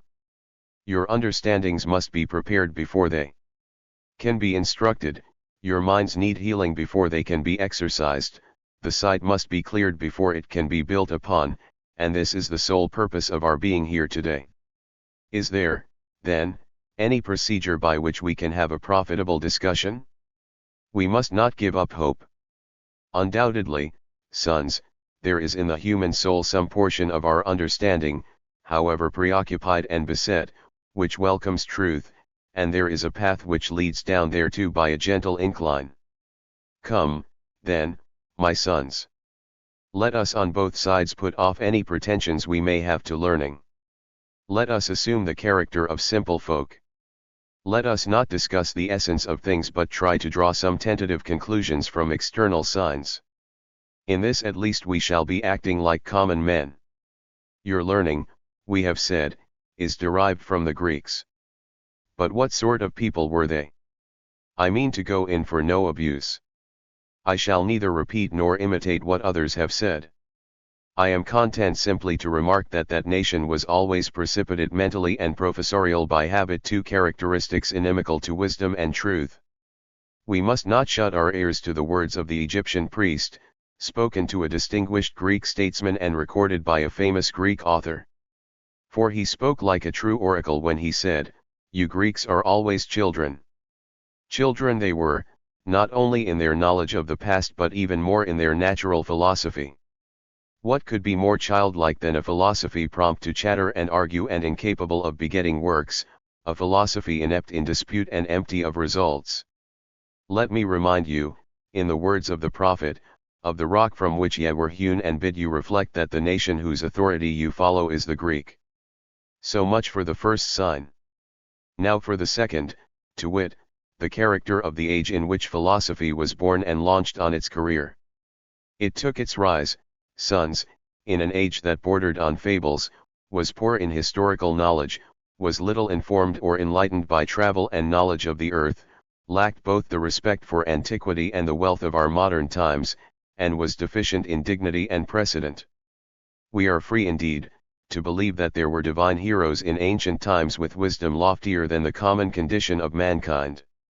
But it must be conceded that our age, even making no claims for the labors of great minds and the fruit of their meditations, enjoys in comparison with the past the experience of some 2,000 years of history and the knowledge of 2/3 of the surface of the globe. Whether, then, you reckon times or spaces, you see within what narrow confines the great intellects of those ages moved, or were shut in. A history worthy of the name did not extend over 1,000 years. The rest was but legends and dreams. And of the wide regions of the earth how small a part they knew. All northern peoples they called Scythians, all western Celts, without distinction. Of Africa they knew nothing but the nearest part of Ethiopia, of Asia nothing beyond the Ganges, of the vast stretches of the New World they had caught no report nor rumor. Nay, whole climates and zones, in which countless men breathe and live, were pronounced uninhabitable. The peregrinations of a Democritus, a Plato, a Pythagoras, which seemed wonderful in their eyes, were hardly more than suburban excursions. But, sons, experience is like water, the more extensive it is the freer from taint. And it is in our time, as you know, that the ocean has opened her bosom, new worlds have come to light, the limits of the old world have been thoroughly explored and studied in their distinct and special characters. If you take into consideration, then, the birth time of your philosophy, which is, as it were, its horoscope or natal star, it is obvious the Chaldeans could have foretold no good of it. Now consider the men. Please acquit me of the desire to advance any far-fetched argument. I shall confine myself to what the true circumstances not only permit but demand. I find myself in fact in the fortunate position that I can speak with complete candor while preserving to them their reputation and to myself my modesty. I declare myself free of all envy and vainglory. I contend not for the palm of wit nor lay claim to the scepter of authority. I detract nothing from the genius of the ancients, nor from their eminence, or capacity. But I do criticize the very nature of their work, the road they took, the goal they pursued, their authority, and their findings.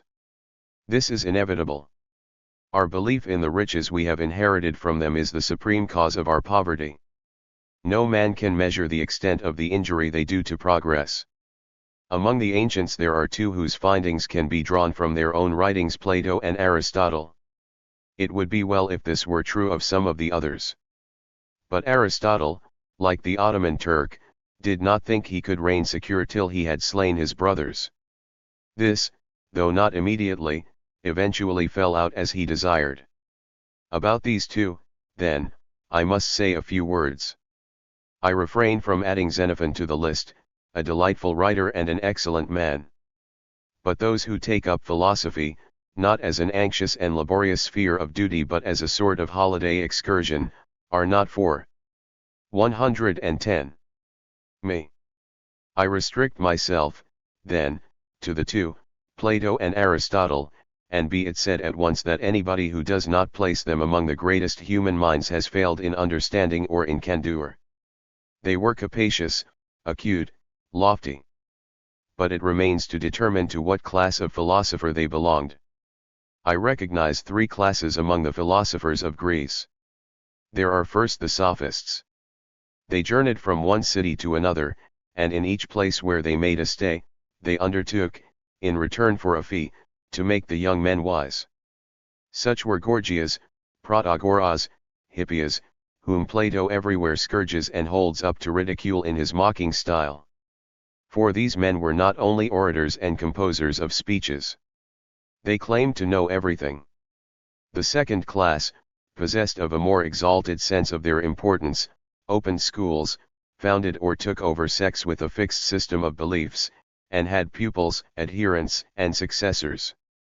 To this class belonged Plato, Aristotle, Zeno, Epicurus. With them we should perhaps also class Pythagoras. For he attracted pupils and founded a school of thought, though it was busy with tradition rather than disputation and nearer to a false religion than a philosophy. There was also a third class. Without noisy advertisement or professorial pomp, they seriously devoted themselves to the search for truth and the study of nature. They might either alone and plunged in thought philosophies for themselves, or invite a chosen few, who shared their passion, to join in the delights of their converse. They did not expose themselves to the blustering winds of disputation. Of this sort were Empedocles, Heraclitus, Democritus, Anaxagoras, Parmenides. You will not find that these men opened schools, but they eventually reduced their speculations and discoveries to writing and so passed them on to posterity. Now, sons, you probably see what I am driving at. No matter how they reject and revile one another, I regard the two first classes as closely connected in fact. I shall not shrink from telling you that I put Plato and Aristotle among the sophists. They were sophists of a reformed and better type, but I fail to see an essential difference. They did not journey about from place to place, they were free of the indignity of taking fees and from the vice of empty display. True it is, there is in them a marked solemnity and exaltation. But each headed a school, had hearers, and founded a sect. You can see for yourselves that they belong to this class. I now turn to say something about each of these men, holding to my rule not to enter into controversy on points of doctrine but to judge by signs. I begin with Aristotle, and I appeal to your memories, sons, and ask whether, in his physics and his metaphysics, you do not hear the voice of dialectics more often than the voice of nature. What solidity of structure can be expected from a man who constructs a world from categories? Who treats of matter and void, of rarity and density, by drawing distinctions between act and potency? Who describes the nature of the soul in terms of second intention? But these questions touch on points of doctrine, so I desist. It would be to forget myself to proceed to systematic confutation point by point, and it would be insolent to glance at the opinions of so great a man in words of mockery. But in his case the signs are not good. He was of an impatient and intolerant cast of mind. He could not stay to ponder the thoughts of other men, sometimes not even his own. He was ingenious in raising objections, perpetually concerned to contradict, hostile and contemptuous of the past, and purposely obscure. Many other qualities also he had which smack of the schoolmaster, not of the researcher into truth. There is, of course, a reply to this. It may be said that it is easy to find fault, but, that once Aristotle's works appeared, those of many of the older thinkers were neglected and perished, that in later ages nothing better was discovered, that Aristotle was, therefore, so great a man as to dominate his predecessors and successors, and that the probability is that philosophy reached with him its fixed and settled form. It is possible to maintain this and therefore to claim that all that now remains to be done is to preserve and polish the system of Aristotle. But for my part I regard these as the thoughts of a man either lacking in experience, or poisoned by partisanship, or just lazy. There is, as the scripture says, a kind of laziness which seems to itself to be wise and 7 times weightier than reason. Without doubt, since the truth must by all means be spoken, it is precisely this laziness that inspires the greater part of this opinion. The pride innate in human nature not only finds excuses for its own vices but accords them a sort of profane reverence. To its reluctance to undergo the toils of research and experiment it pays the honor due to the caution which is the companion of wisdom. The nemesis is not long delayed. The indolence of individuals is mistaken for the authoritative judgment of all mankind. There is a question we should put to ourselves. Does the fact that Aristotle drew to himself both earlier and later ages prove him truly great? Oh, great without a doubt, but no greater than the greatest of impostors. For this is the prerogative of imposture, and in especial of the prince of imposture, the Antichrist. I am come, says the truth himself, in the name of my Father, and ye do not receive me, but, if one cometh in his own name, him ye will receive. Do ye hear, sons? Christ says that he who comes in the name of the Father, which in a true and pious, if not a literal, sense is in the name of antiquity, will not be received, but he who, leveling and destroying all that went before, usurps authority to himself and comes in his own name, him men will follow. Now if any man in philosophy ever came in his own name, Aristotle is that man. He is his own authority throughout. He so despised antiquity that he scarcely deigns to mention the name of one ancient, save to confute and revile him. Nay, he does not blush to say in round terms that it is very probable that our ancestors sprang from clay or mud to judge by the foolish and earthy character of their beliefs and practices. It is not true either that the ancient philosophers, after Aristotle by the assertion of his own authority had triumphed over them, were promptly forgotten. Even in the days of the Caesars a high estimation was placed on the works of Democritus, whose wisdom shows that mighty men, destined for long to stand as proofs of human worth, may grace the land of mutton heads and breathe its heavy sky. It is, of course, well known that in the more civilized age of the Roman Empire many writings of the old Greeks survived intact. Though he did not lack the wish, Aristotle would never have succeeded in destroying them without the aid of Attila, Genseric, and the Goths. Only then, when human learning had suffered shipwreck, did the plank of Aristotle's philosophy, being of a lighter and less solid substance, surmount the waves and, on the death of its rivals, become the accepted view. Furthermore, the popular fancy about the worth of universal approval is unreliable and misleading. My sons, have you counted and recorded those births of time which have perished, or lain hid, or been known only in other parts of the world? Have you listed those births of time which aborted and never saw the light? Men should cease from placing on the nature of the world and the ravages of time the responsibility for their own limitations. Suppose we query the validity of men's suffrages. Suppose we deny that there is genuine agreement where men believe under compulsion and pass judgment without free consent. Men have passed from ignorance to prejudice. They have but flocked together, not agreed together. But assume that we did not entertain a universal doubt about the validity of popular judgment. Suppose our reserves touched only Aristotle himself. Would we have any reason to repent of such a healthy attitude in the midst of the mental epidemic that sweeps like the plague through mankind? Without a doubt, sons, in matters of the mind the worst of all omens is popular agreement. The situation is different in regard to religion, for their truth has come down from heaven. But in general, nothing finds favor with the many unless it strikes the imagination, like superstition, or appeals to vulgar notions, like the sophists. So far is popular agreement of this sort from constituting a genuine and well-based authority that it even raises a strong presumption to the contrary. That was well said by the Greek orator who, when met by a burst of applause, inquired, "What have I done wrong?" But even though Aristotle were the man he is thought to be, I should still warn you against receiving as oracles the thoughts and opinions of one man. What justification can there be for this self-imposed servitude? Are ye so inferior to the followers of the pagan monk, that they stopped affirming his ipse dixit after 7 years, while you are content to repeat Aristotle's after 2000? If zeal for antiquity had prevailed in Aristotle's day, he would never have been regarded as a great man. Are you too timid to apply to him the rule he applied to his predecessors? But, if you will be guided by me, you will deny, not only to this man but to any mortal now living or who shall live hereafter, the right to dictate your opinions. Follow men when they are right, because you have seen the light. Do not follow anybody indiscriminately in everything, like blind men following a guide. You will never be sorry for trusting your own strength, if you but once make trial of it. You may be inferior to Aristotle on the whole, but not in everything.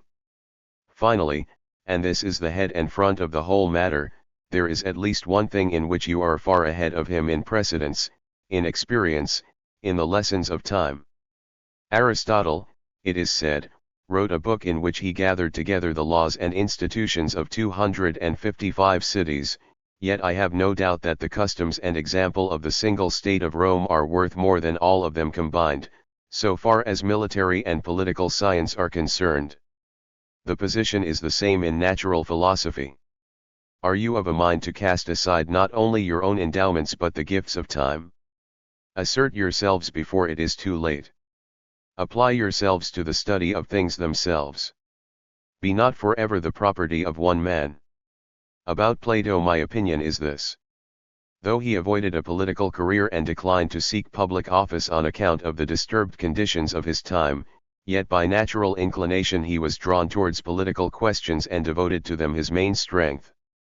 He was not much interested in natural philosophy except in so far as it might secure his right to the noble title of philosopher and add a veneer of majesty to his ethical and political opinions.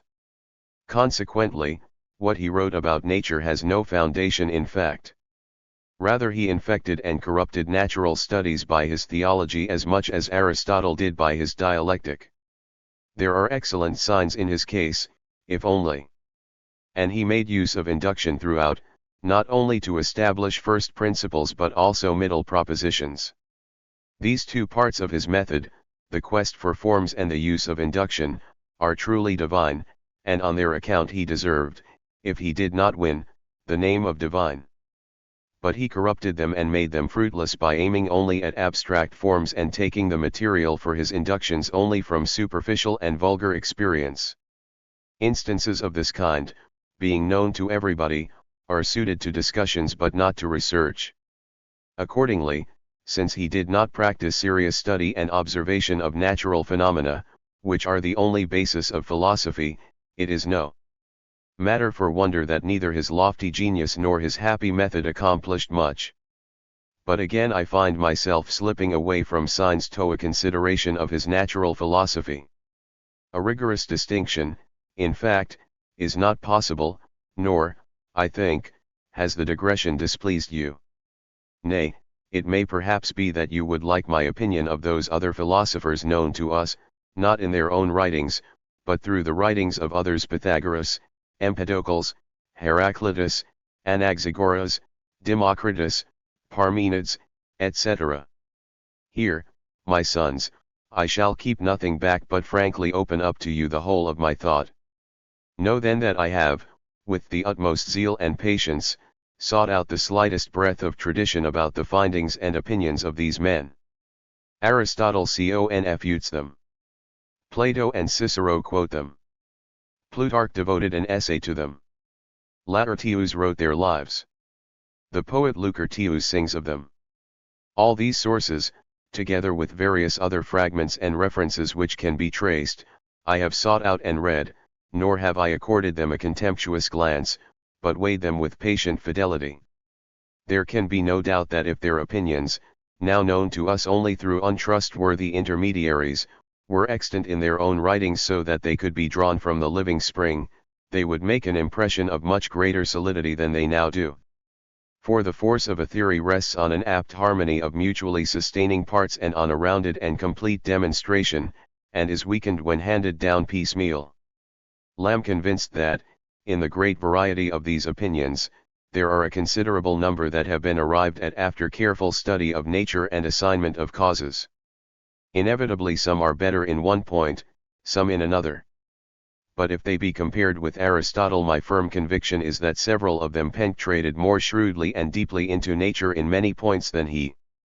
It was inevitable that they should do so since they were more devout devotees of experience than he. Especially is this true of Democritus, who by reason of his wide experience of the world of nature was even reputed to be a mage. Nevertheless, if one am to hold to my resolve to deal with you candidly and without any sort of mask, I must pass over these great names with a very summary judgment. The opinions and theories of philosophers of this sort are like the plots of so many different stage plays, contrived to present a certain degree of resemblance to reality with more or less elegance, lack of taste, or crass stupidity. And they have this further property of stage plays that they often seem more neat, pat, and convincing than life. To be sure, these earlier men were less tied to what I might call the conventions of the 116 stage, that is to popular belief and opinion, than were Aristotle and Plato and others from the schools, and were therefore freer from ostentation and imposture, and to that extent more sane. But by and large they resembled them.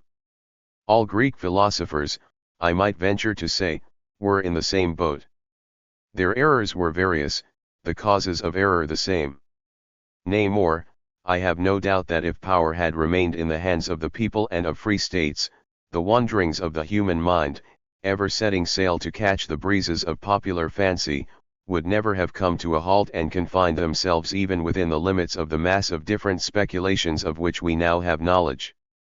Astronomy provides an example of what I mean. Both those who accept the rotation of the earth and those who hold to the old scheme show an equal desire to save the appearances. Nay, the astronomical tables suit either system. So in natural philosophy, but even more easily, can men think up theories, all differing from one another and all logically self-consistent. They all appeal to the same stock of experience, the same vulgar instances, which in the present state of philosophy exercise men's wits, but each uses them to support a different system. Even in our own age, with intellects as numbed as ours now are and in a period in which religious questions have monopolized our wits, even in our age men continue to think up new schemes of natural philosophy. Do you seek an example? Only recently Telesus of Cosenza mounted the stage and acted a new play. It had quite a plausible plot but met with little success. Gilbert of England investigated the nature of the magnet, and did so with infinite toil, and with sobriety and sound judgment in research, supporting his conclusions by a retinue, nay, by an army of experimental observations. But even he promptly showed signs of founding a new school of philosophy. His affection for Xenophanes ought to have served to caution him. Some jester, you will remember, changed his name from Xenophanes to Xenomans. Fray Castor, too, if he did not found a sect, nevertheless exercised his right to a theory of his own. So did Cardan, a thinker of less weight. Now I imagine, sons, that you are bewildered at hearing from me this sweeping rejection of opinions and authorities. You have, perhaps, a good opinion of me but yet doubt your ability to sustain along with me the invidiousness of such a stand.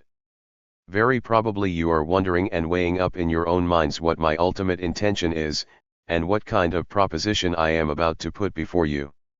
I shall keep you no longer in suspense. I hope, unless indeed my proposal is felt to be quite unfair, that it 117 will free you from wonder and me from reproach.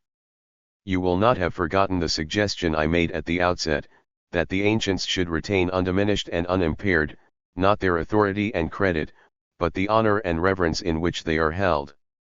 For while we might exercise the right, common to all men, to criticize and reject, according to the best of our judgment, any discovery or theory of theirs we find to be wrong, mercifully that is not necessary.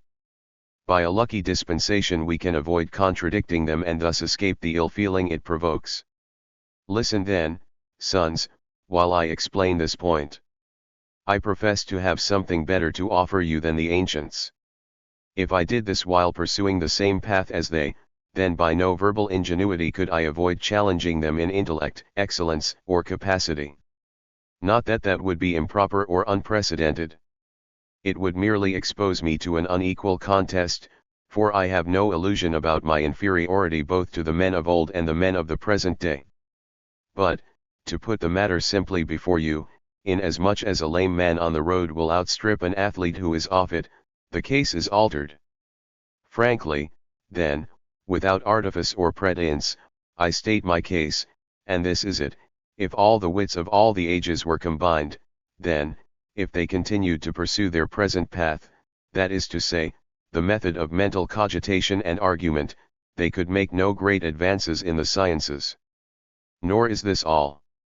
I add further that the more intelligent a man is, if he too soon deserts the light of nature, that is to say, the inquiry into particulars and the evidence drawn therefrom, the more steeply does he plunge into the obscure and tortuous recesses and caverns of the imagination, and the more difficult does he make it to get out. You cannot have failed, sons, to read the lesson of the scholastic philosophers. What acuteness, what strength of intellect, these men had! Yet what spiders' webs they wove for us, wonderful for their texture and the fineness of their thread, but useless for any practical purpose. They had too much leisure for meditation and ran to seed, and, like animals kept in seclusion in the dark, they became quarrelsome. Then consider this further advantage of my way. My system and method of research is of such a nature that it tends to equalize men's wits and capacities, like the holdings of the Spartans. If a man, relying only on the steadiness of his hand or the keenness of his eye, tries to draw a straight line or describe a perfect circle, then everything depends on hand or eye. But, give him a straight edge or a compass, and it is no longer so. Similarly, in that kind of 118. EERE as ono SPE Leo S/OPs. Natural philosophy which rests solely on intellectual strength, one man may far outdistance another. In the kind I recommend, intellectual differences between men count for little more than such differences as commonly exist in their senses. For my part, I am emphatically of the opinion that men's wits require not the addition of feathers and wings, but of leaden weights. Men are very far from realizing how strict and disciplined a thing is research into truth and nature, and how little it leaves to the judgment of men. But it must not be thought either that I am introducing to you something far-fetched or mysterious, some god from the machine. Our way might properly be described as literate experience, the art or plan for an honest interpretation of nature, a true path from sense to intellect. Do you not now, sons, perceive what is accomplished by my proposals? In the first place, the ancients retain their due honor. In what depends upon intellect and meditation they showed themselves wonderfully proficient. I do not think that we, by following their path, could do nearly so well. Secondly, you will not miss my point, that this wholesale rejection of authorities is much less invidious than to reject some and approve others. That would have been to execute judgment upon them, but actually all I am doing is, as I have said, to point out a new way. Finally, you see plainly what is reserved for myself, whether by my own claim or by the allowance of others. It is not any great glory of intellect, excellence, or capacity, but just good fortune, and that too rather yours than mine, since my plan is rather fruitful in use than remarkable as a discovery. Perhaps you wonder how I came to think of it? For my part, I am astonished that nobody thought of it long ago. How could it happen that no mortal man devoted head and heart to providing helps and support for the human mind in studying nature and sifting the experience thus acquired?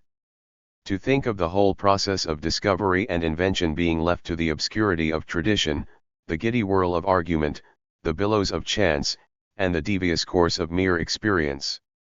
To think that nobody succeeded in opening up a middle way between practical experience and unsupported theorizing. But there is really no cause for wonder. There is no lack of evidence of a certain ill-conditioned awkwardness of the human mind which makes it begin by distrusting and go on to despise itself. At first it seems impossible that such and such a thing should ever be discovered. Once it has been discovered, the wonder is that it remained undiscovered so long. The real truth is that the obstacle to the course I propose lies not in its obscurity or its difficulty, but in human pride. Nature herself in great part, nay, in her best part, is despised by man. It is this pride that has brought men to such a pitch of madness that they prefer to commune with their own spirits rather than with the spirit of nature. They imagine that arts are made by them, not discovered. Your education, my sons, might be compared to a conducted tour through a portrait gallery of the ancients. Very probably you have not failed to observe that a certain portion of the gallery was cut off by a curtain. Behind that curtain lie the secrets of that antiquity which preceded the learning of the Greeks. But why should you wish to direct my attention to those remote ages, of which the true history and even the traces of that history have vanished? Is not that remote antiquity like the poet's description of fame, hiding her head in the clouds and relating wonders, singing in the same breath of what was done and never done? Well, I know, if I wished to be insincere, that it would not be difficult to make men believe that among the sages of old, long before Greek times, philosophy and the sciences flourished with greater value and less noise. If I did this, I could, by referring my present proposals to those ancient times, invest them with a certain solemnity, as self-made men do, who attach to themselves the nobility of some ancient stock by means of genealogical hints and conjectures. But my resolution is fixed, to rely on the evidence of facts and avoid any sort of imposture, however convenient or one attractive. Accordingly, I shall not interject into the present discussion my judgment on those centuries. I shall just remark in passing that, though the fables of the poets are of a nature to lend themselves to many interpretations, I should be loath to draw recondite meanings out of them, if they were invented by those who have handed them on to us. But this, I think, is not so. They are not offered to us as new inventions now for the first time brought forward, but as things formerly believed and known. This circumstance increases their value in my eyes, since it suggests that they are the sacred survivals of better times. But, however that may be, it has no vital bearing on the matter in hand. It may well be that my project, and much greater projects than mine, were really known to remote antiquity. But this is of no importance for the business in hand.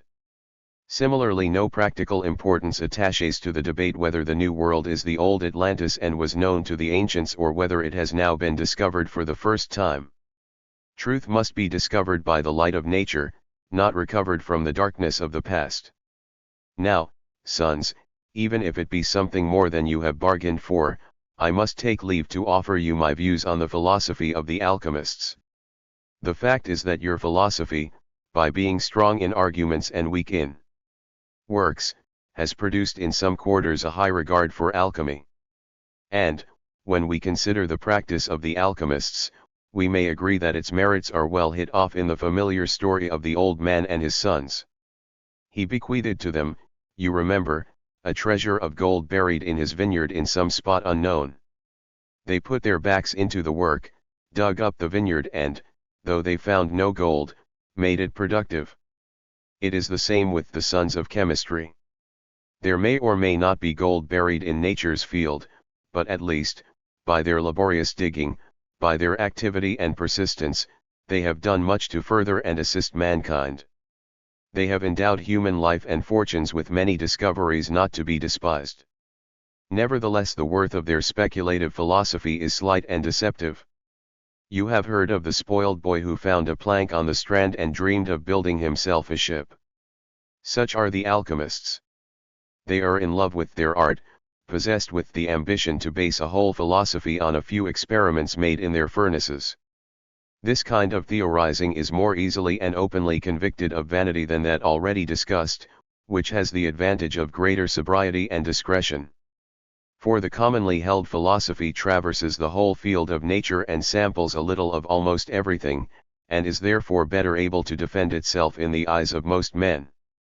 But a man who fabricates a complete system out of a limited range of experiments to which he has become accustomed, is both in fact more mistaken and in appearance more trivial. This, in my view, is the truth about alchemy. The basis of their philosophy on which its theoretical structure is raised is this. There are four matrices or elements in nature in which the various seeds or species of things mature their offspring. These, when they come to birth, are quadriform to match each of the elements. Consequently, in sky, air, water, earth, nothing exists without some conjugate or parallel in the other three. Even man himself they have turned into a pantomime or universal mimic, a combination of all elements, by a misapplication of the choice term microcosm. This fanciful construction secures the allegiance of no competent judge. I do not think any genuine natural philosopher would admit even into his dreams such an arbitrary ordering of nature. But, to conclude what I began to say, alchemy is involved in an error which is the reverse of the current philosophy. The current philosophy, out of its vast stock, takes but little to serve as material for invention. Alchemy from its tiny stock takes much. For my part, I am here content to let Paracelsus speak for me and celebrate and proclaim that light of nature on which he loves to insist. Point 1. Mention of alchemy draws me on to add a word about natural magic, an art which now dishonors its solemn and all but holy name. This art is usually held in honor by alchemists, but it is beneath condemnation on an occasion like the present. Its worthlessness protects it. What can that art have to do with us whose dogmas are but shameless fancy and superstition, whose works but conjuring and imposture? If in the midst of its endless deceits it does produce some genuine effect, it is only such as to excite wonder at its novelty, not anything either intended or fitted to serve any useful purpose. Investigate a piece of magic and you are more than likely to find, as the naughty poet sings, that the least part of the girl is herself. The mark of genuine science is that its explanations take the mystery out of things. Imposture dresses things up to seem more wonderful than they would be without the dress. Yet this vain philosophy is both despised and received, though it is the sort of apothecary's shop which prescribes ragwort as a remedy for lust and fox lungs for phthisis. 3. But enough about the claims of magic. They would not be worth attention even if they were as innocent as they are absurd. Let us resume the main thread of our discourse and proceed to test the received philosophy in the light of our signs. The digression was justified as an attempt to prepare your minds, which is the business now in hand. For it is a fact that when, by good fortune, anything new is brought forward, the mind rejects it by reason of a twofold prejudice. On the one hand there is the inveterate belief in established views. On the other hand is an erroneous anticipation or prefiguration of the new proposal. It is assumed to rest on something long since condemned and rejected, or, at the best, to tend towards something justly scorned for its triviality or absurdity. Let us then retrace our steps and examine the signs. There is no sign more certain and more noble than that from fruits. In religion we are warned that faith be shown by works. It is altogether right to apply the same test to philosophy. If it be barren, let it be set at naught. All the more should this be so if, instead of the fruits of grape or olive, it bear the thistles and thorns of disputes and contentions. Only too aptly do the words of the poet apply to your philosophy. I think first of the words, "The cursed darnel and barren oat prevail." And again of this, "And girt were her white loins with yelping dogs." Yea, from afar your philosophy seems a comely maid, but it is only in the upper half. At a cursory glance, she is not without charm or allure. But come to a more nice survey. Consider the belly and the womb and the hope of fruit thereof. Then, in place of those works and that power of action which are the worthy and legitimate fruit of mental endeavor, what find you but those howling, barking mouths, made notorious by the shipwreck of so many intellects? Now the begetter of this evil is Aristotle, but your philosophy is its nurse. He entertained himself and sought renown by bringing up questions of little practical importance and then disposing of them. Very well, the reputation he deserves is that of a contriver of contradictions, not of a champion of truth. But his wretched example was copied, and a scientific education now consists of posing problems and supplying answers. It is different if a man establishes some point, proves it, gives it shape and reveals its bearings. Such a man keeps misunderstandings and objections at a distance. In a sense he prevents their arising or drives them away before they can approach. But to quarrel over every detail is to conclude nothing but sow forever the seeds of fresh dispute. Let a man set up in the midst some one clear source of light and truth, he will not then need to carry his pale candles of confutation into every nook and corner of error, resolving a few puzzles, but bringing to light, and, I might say, creating as many more by his very method of dealing with error. But this is just what Aristotle aimed at. He wanted to provide men with some ready-made solution for every problem, some answer to give, some way out of every difficulty, not some deep conviction, some crystal clear thought, some true knowledge. And your philosophy is so true to its author that it fixes and eternises the questions he first raised. The judgment of Nausicaa prevails over that of Cato. The aim of your philosophy is not in the course of time to kill those doubts, which are the enemy, and to press on into new spheres of knowledge, but to suffer those everlasting problems, which are our Carthage, to keep us always in trim for a fresh debate. As the next sign, take the question of an abundant harvest of works. I say that your philosophy, and it is a field which has been tilled and cultivated for ages, has not yielded one achievement tending to enrich and relieve man's estate, which can truthfully be set down to the credit of its speculations. So true is this that it might be claimed that the instinct of dumb beasts has produced more results than the discourses of learned men. Celsus, like a wise and candid man, admits that the practice of medicine came first and that it was only later that men began to philosophize about it and seek out and assign causes. The reverse was not the case. Experience was not derived from philosophy and the study of causes. Nor is this all. Your philosophy would have deserved well of practice, even though it could add nothing to experimental knowledge, if it had made practice more strict and prudent and had not rather blocked its growth and progress. The truly damaging and disastrous fact is, not that it does not produce discoveries, but that it crushes and extinguishes them. Aristotle's doctrine of the four elements is a case in point. It is, to be sure, but a gross and obvious thing, for bodies of this sort are seen in vast number and bulk. Moreover, he did not originate it, but merely lent it his authority. The originator was Empedocles, by whom it was better put.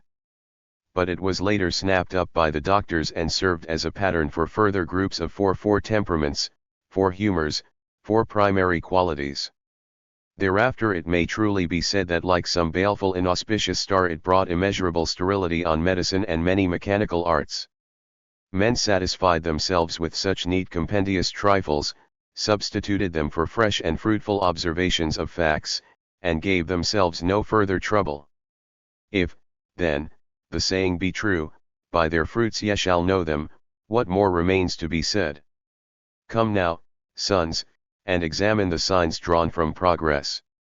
That philosophy of yours is like a plant torn up by the roots. Had it remained firm-rooted in the lap and womb of nature and been nourished therefrom, that could never have come about which for the space of 2000 years has been observed, namely that the abstract sciences should have remained at the same level of development and gained no notable increase. Polished they may have been by an individual here and there, furbished up and put in better trim, but in no way has their scope been widened nor their content increased. In the mechanical arts, however, a different spectacle meets the eye. As if animated by some spirit they grow and flourish. At first rude, next serviceable, then choice, they are always on the move. But philosophy and the theoretical sciences, like statues of the gods, are thronged with worshippers, but never move. Nay, often they attain their full bloom with their first author and then begin to wither and droop. Nor is it a matter for surprise that mechanical arts and philosophy should differ in this way. In the former the wits of individuals mingle, in the latter they corrupt and destroy one another. The mistake is to suppose that in the sciences there is a fixed upper limit of attainment, and that this, as a rule, is reached within the lifespan of a single individual, who, profiting by the circumstances of the time, becomes the leader of his age, examines and appraises all other writers, and thus brings the sciences to a definitive and absolute perfection. After him later writers can aspire only to the second rank of expositors and rearrangers of the works of the master, adapting them to the requirements of their time. If anybody imagines this to be the case, let him realize that he assigns to human affairs a greater degree of foresight, order, and good luck than the facts admit. Human affairs do, indeed, admit of luck, but human vanity turns even windfalls to no good. But this, in truth, is how the matter stands. Every science grows by the patient observation of many men, one grasping one truth one another, as different aspects of the subject are seriously handled and essayed. But sooner or later up starts some self-confident fellow, eloquent of speech, popular in method, who gathers all the individual contributions into one body according to his private fancy and hands it on to posterity. In the process much is corrupted and deformed. It can be taken for granted that all the more arduous and noble speculations will be omitted as immoderate and far-fetched. Then posterity in its turn, rejoiced to find the subject so simple and compact, falls. 126. To congratulating itself on its good fortune, assumes those servile roles to which I have referred, and abandons research. Yet it is an unchallengeable truth, my sons, that knowledge which is founded in nature has, like living waters, perpetual uprushings and outflowings, while knowledge based on opinion can, of course, vary but never increase. We have also another sign, although I am not sure if sign is here the right word. Rather we have to do with the testimony, and that the most valid of all testimonies, to wit, the confession and verdict of the authors on whom you rely. These very men, who have seized the dictatorship in the sciences and make such bold pronouncements, yet, every now and then, when they come to themselves, turn to lamenting the subtlety of nature, the obscurity of things, the feebleness of the human understanding, and so forth. But you must not make the mistake, sons, of ascribing these complaints to modesty or humility, which are the most blessed of all virtues in matters intellectual. The contrary is true. This profession, or proclamation, for I cannot call it a confession, most assuredly takes its rise in pride, in envy, and in other motives of this sort. What they intend is simply this, that whatever in the sciences is unknown by them or untouched by their masters, should be firmly declared to be beyond the limits of the possible. Such is their modesty, such is their humility. And the sorry state of science is the result. In the pinched and narrow state of human fortunes nothing is for the present more to be deplored or of more evil omen for the future than this practice I am describing. To rescue their ignorance from ignominy they transform the feebleness of their art into a calumny on nature. Whatever their art cannot attain they are artful enough to dub impossible. And to be sure their art is safe from condemnation so long as it judges its own case. From this source spring various opinions and pronouncements of the philosophers.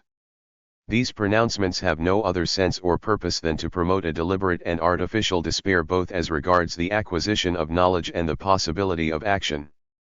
They are a shameful device for safeguarding the honor and glory of their art.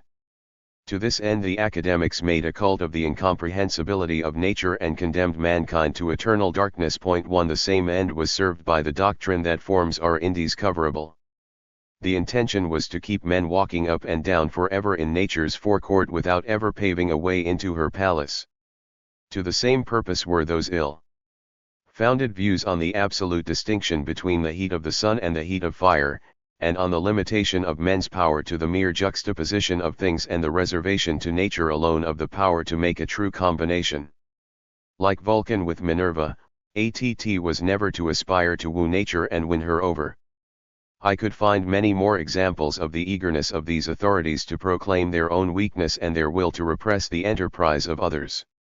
How can I advise you, then, my sons, however well disposed and obliging you may feel towards me, to entangle your fortunes in enterprises not only now despaired of but condemned in advance never to succeed?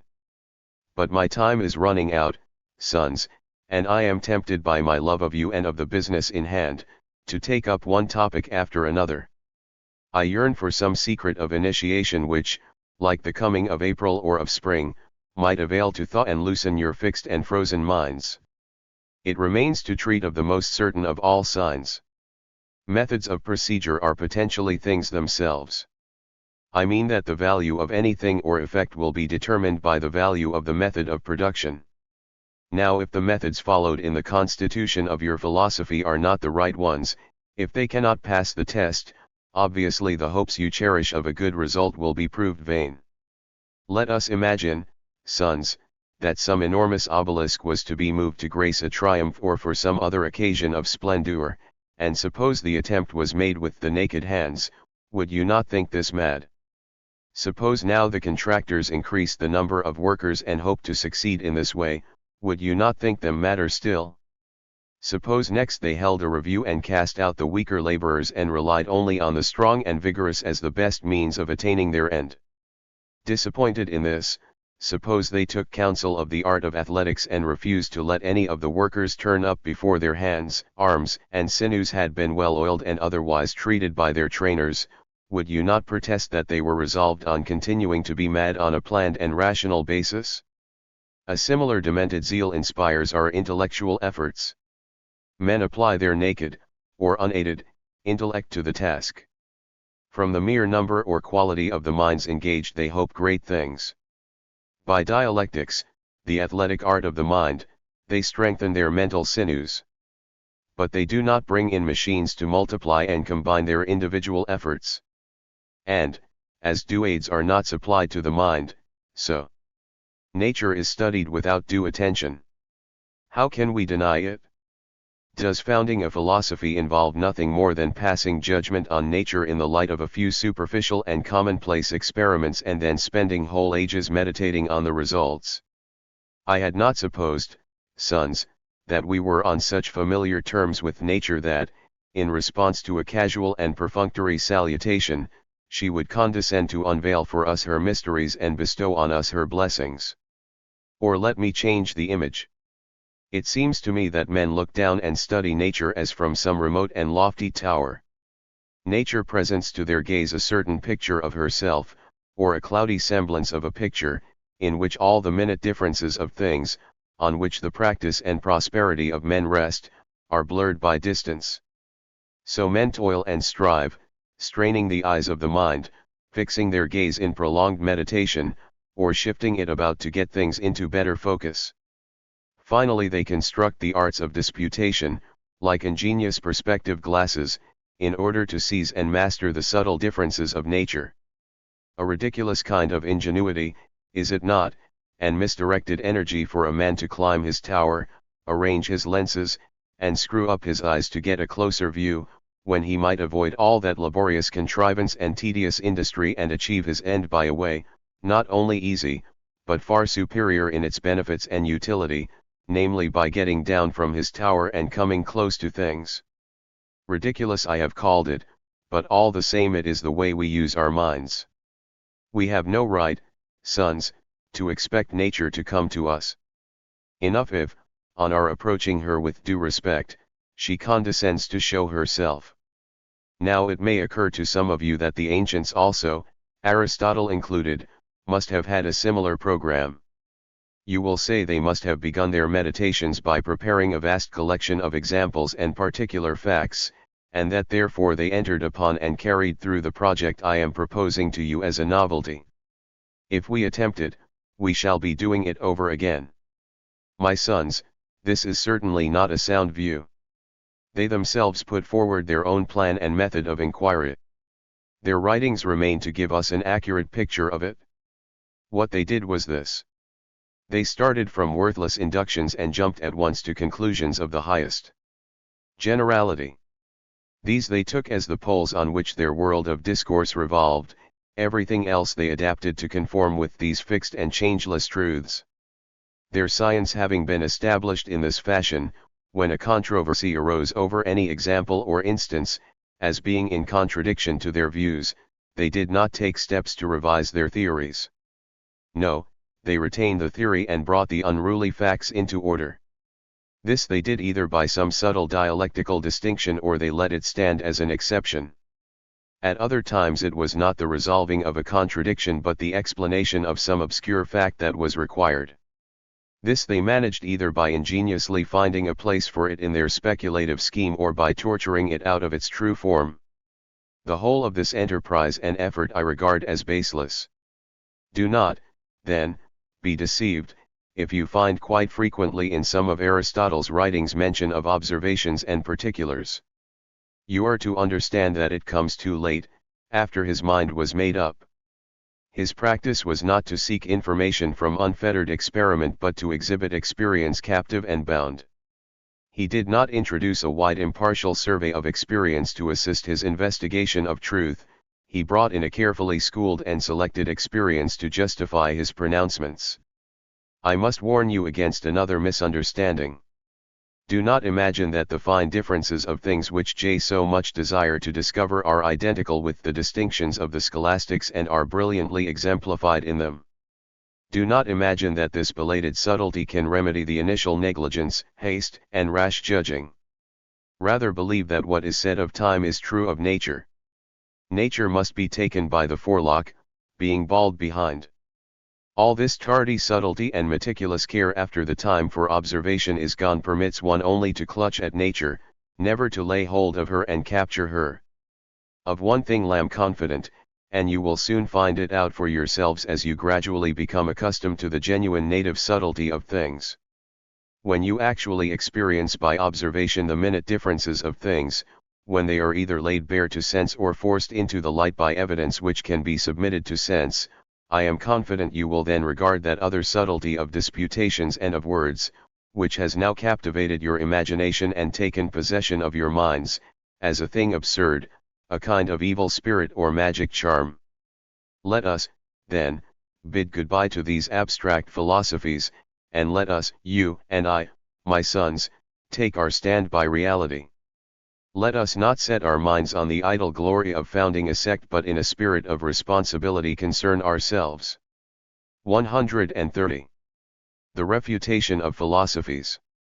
With the task of promoting utility and greatness. Let us establish a chaste and lawful marriage between mind and nature, with the divine mercy as bridewoman.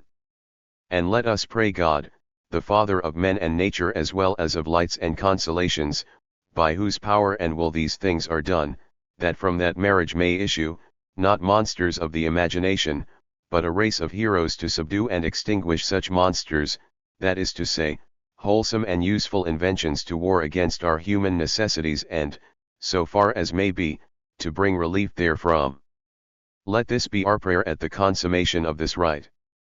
Now, sons, all are agreed that the arts and sciences fall under one of two categories, the empirical and the rational.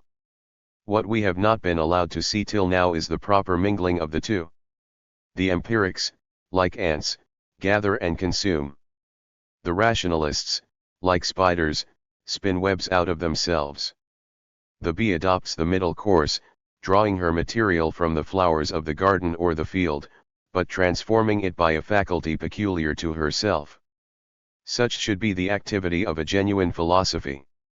It should draw its material from natural history and mechanical experience, but not take it unaltered into the memory, but digest and assimilate it for storing in the understanding. Look then for this gift of celestial honey, and say not, with the slug guard, there is a lion in the path. Shake off the chains which oppress you and be masters of yourselves. Second only to your own merit, surely nothing can give you greater courage than reflection on the enterprise, good fortune, and great exploits of our own age. Not for nothing have we opposed our modern there is more beyond to the thus far and no further of antiquity. The thunderbolt is inimitable, said the ancients. In defiance of them we have proclaimed it imitable, and that not wildly but like sober men, on the evidence of our new engines.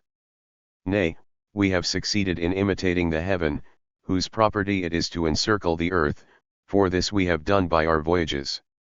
It would disgrace us, now that the wide spaces of the material globe, the lands and seas, have been broached and explored, if the limits of the intellectual globe should be set by the narrow discoveries of the ancients. Nor are those two enterprises, the opening up of the earth and the opening up of the sciences, linked and yoked together in any trivial way. Distant voyages and travels have brought to light many things in nature, which may throw fresh light on human philosophy and science and correct by experience the opinions and conjectures of the ancients. Not only reason but prophecy connects the two. What else can the prophet mean who, in speaking about the last times, says, many will pass through and knowledge will be multiplied? Does he not imply that the passing through or perambulation of the round earth and the increase or multiplication of science were destined to the same age and century? Witness also the art of printing, unknown to the ancients. By it the discoveries of one man can pass like a flash of lightning and be promptly shared, thus stimulating zeal and effecting an interchange of ideas. We should avail ourselves of the advantages of our times and see to it that in the midst of so many favorable circumstances we ourselves do not fail. As for me, sons, having taken the first step by way of preparation of your minds, I shall not fail you in what must follow. Well I know that the tablets of the mind are not like ordinary writing tablets. On them you can write nothing till you have expunged the old, in the mind you cannot expunge the old except by writing in the new. Accordingly I shall make no long delay. I only give you this advice, that you do not promise yourself such great things from my discoveries as not to expect better from your own. I foresee for myself a destiny like that of Alexander. Now pray, do not accuse me of vanity till you have heard me out. While his memory was fresh his exploits were regarded as portents. Of the orators who vied with one another to praise him one said, we no longer live like mortal men, but have been born to this destiny that men should speak portents of us. But when admiration had cooled and men looked more closely into the matter, note the sober judgment passed upon him by the Roman historian, all Alexander did was dare to despise shams. Something like this later generations will say of me. Emancipated, masters of themselves, having learned by experience their own powers, they will forge far ahead of my first steps. In the verdict they pass on me they will be right to deny that anything I have done is great. But they will be wrong if they ascribe to daring what is due to humility, one say. And to the absence of that human pride which has ruined all by conferring the title sacred upon certain fleeting meditations instead of reserving it for the divine signature on things. Here only do I felicitate myself, only on this account do I hold myself happy and well deserving of the human race, that have shown the power inherent in a true and proper humbling of the human spirit. But it is for others to decide what they owe to me. I owe myself and all I have to you. All those present pronounced the address worthy of the greatness of the human race and name, and deserving to be called candid rather than arrogant. They talked to one another saying that they were like men who had come suddenly out of thick shade into the open light and were for the moment dazzled, but carried with them a sure and happy augury of better side to come. Then the narrator asked me what I had to say to it. I am happy, I said, at what you had to tell. Then, said he, if, as you say, you like it, will you, when you write on these matters, find room to include my report and not suffer the fruit of my travels to perish? A fair request, said I, and I shall not forget.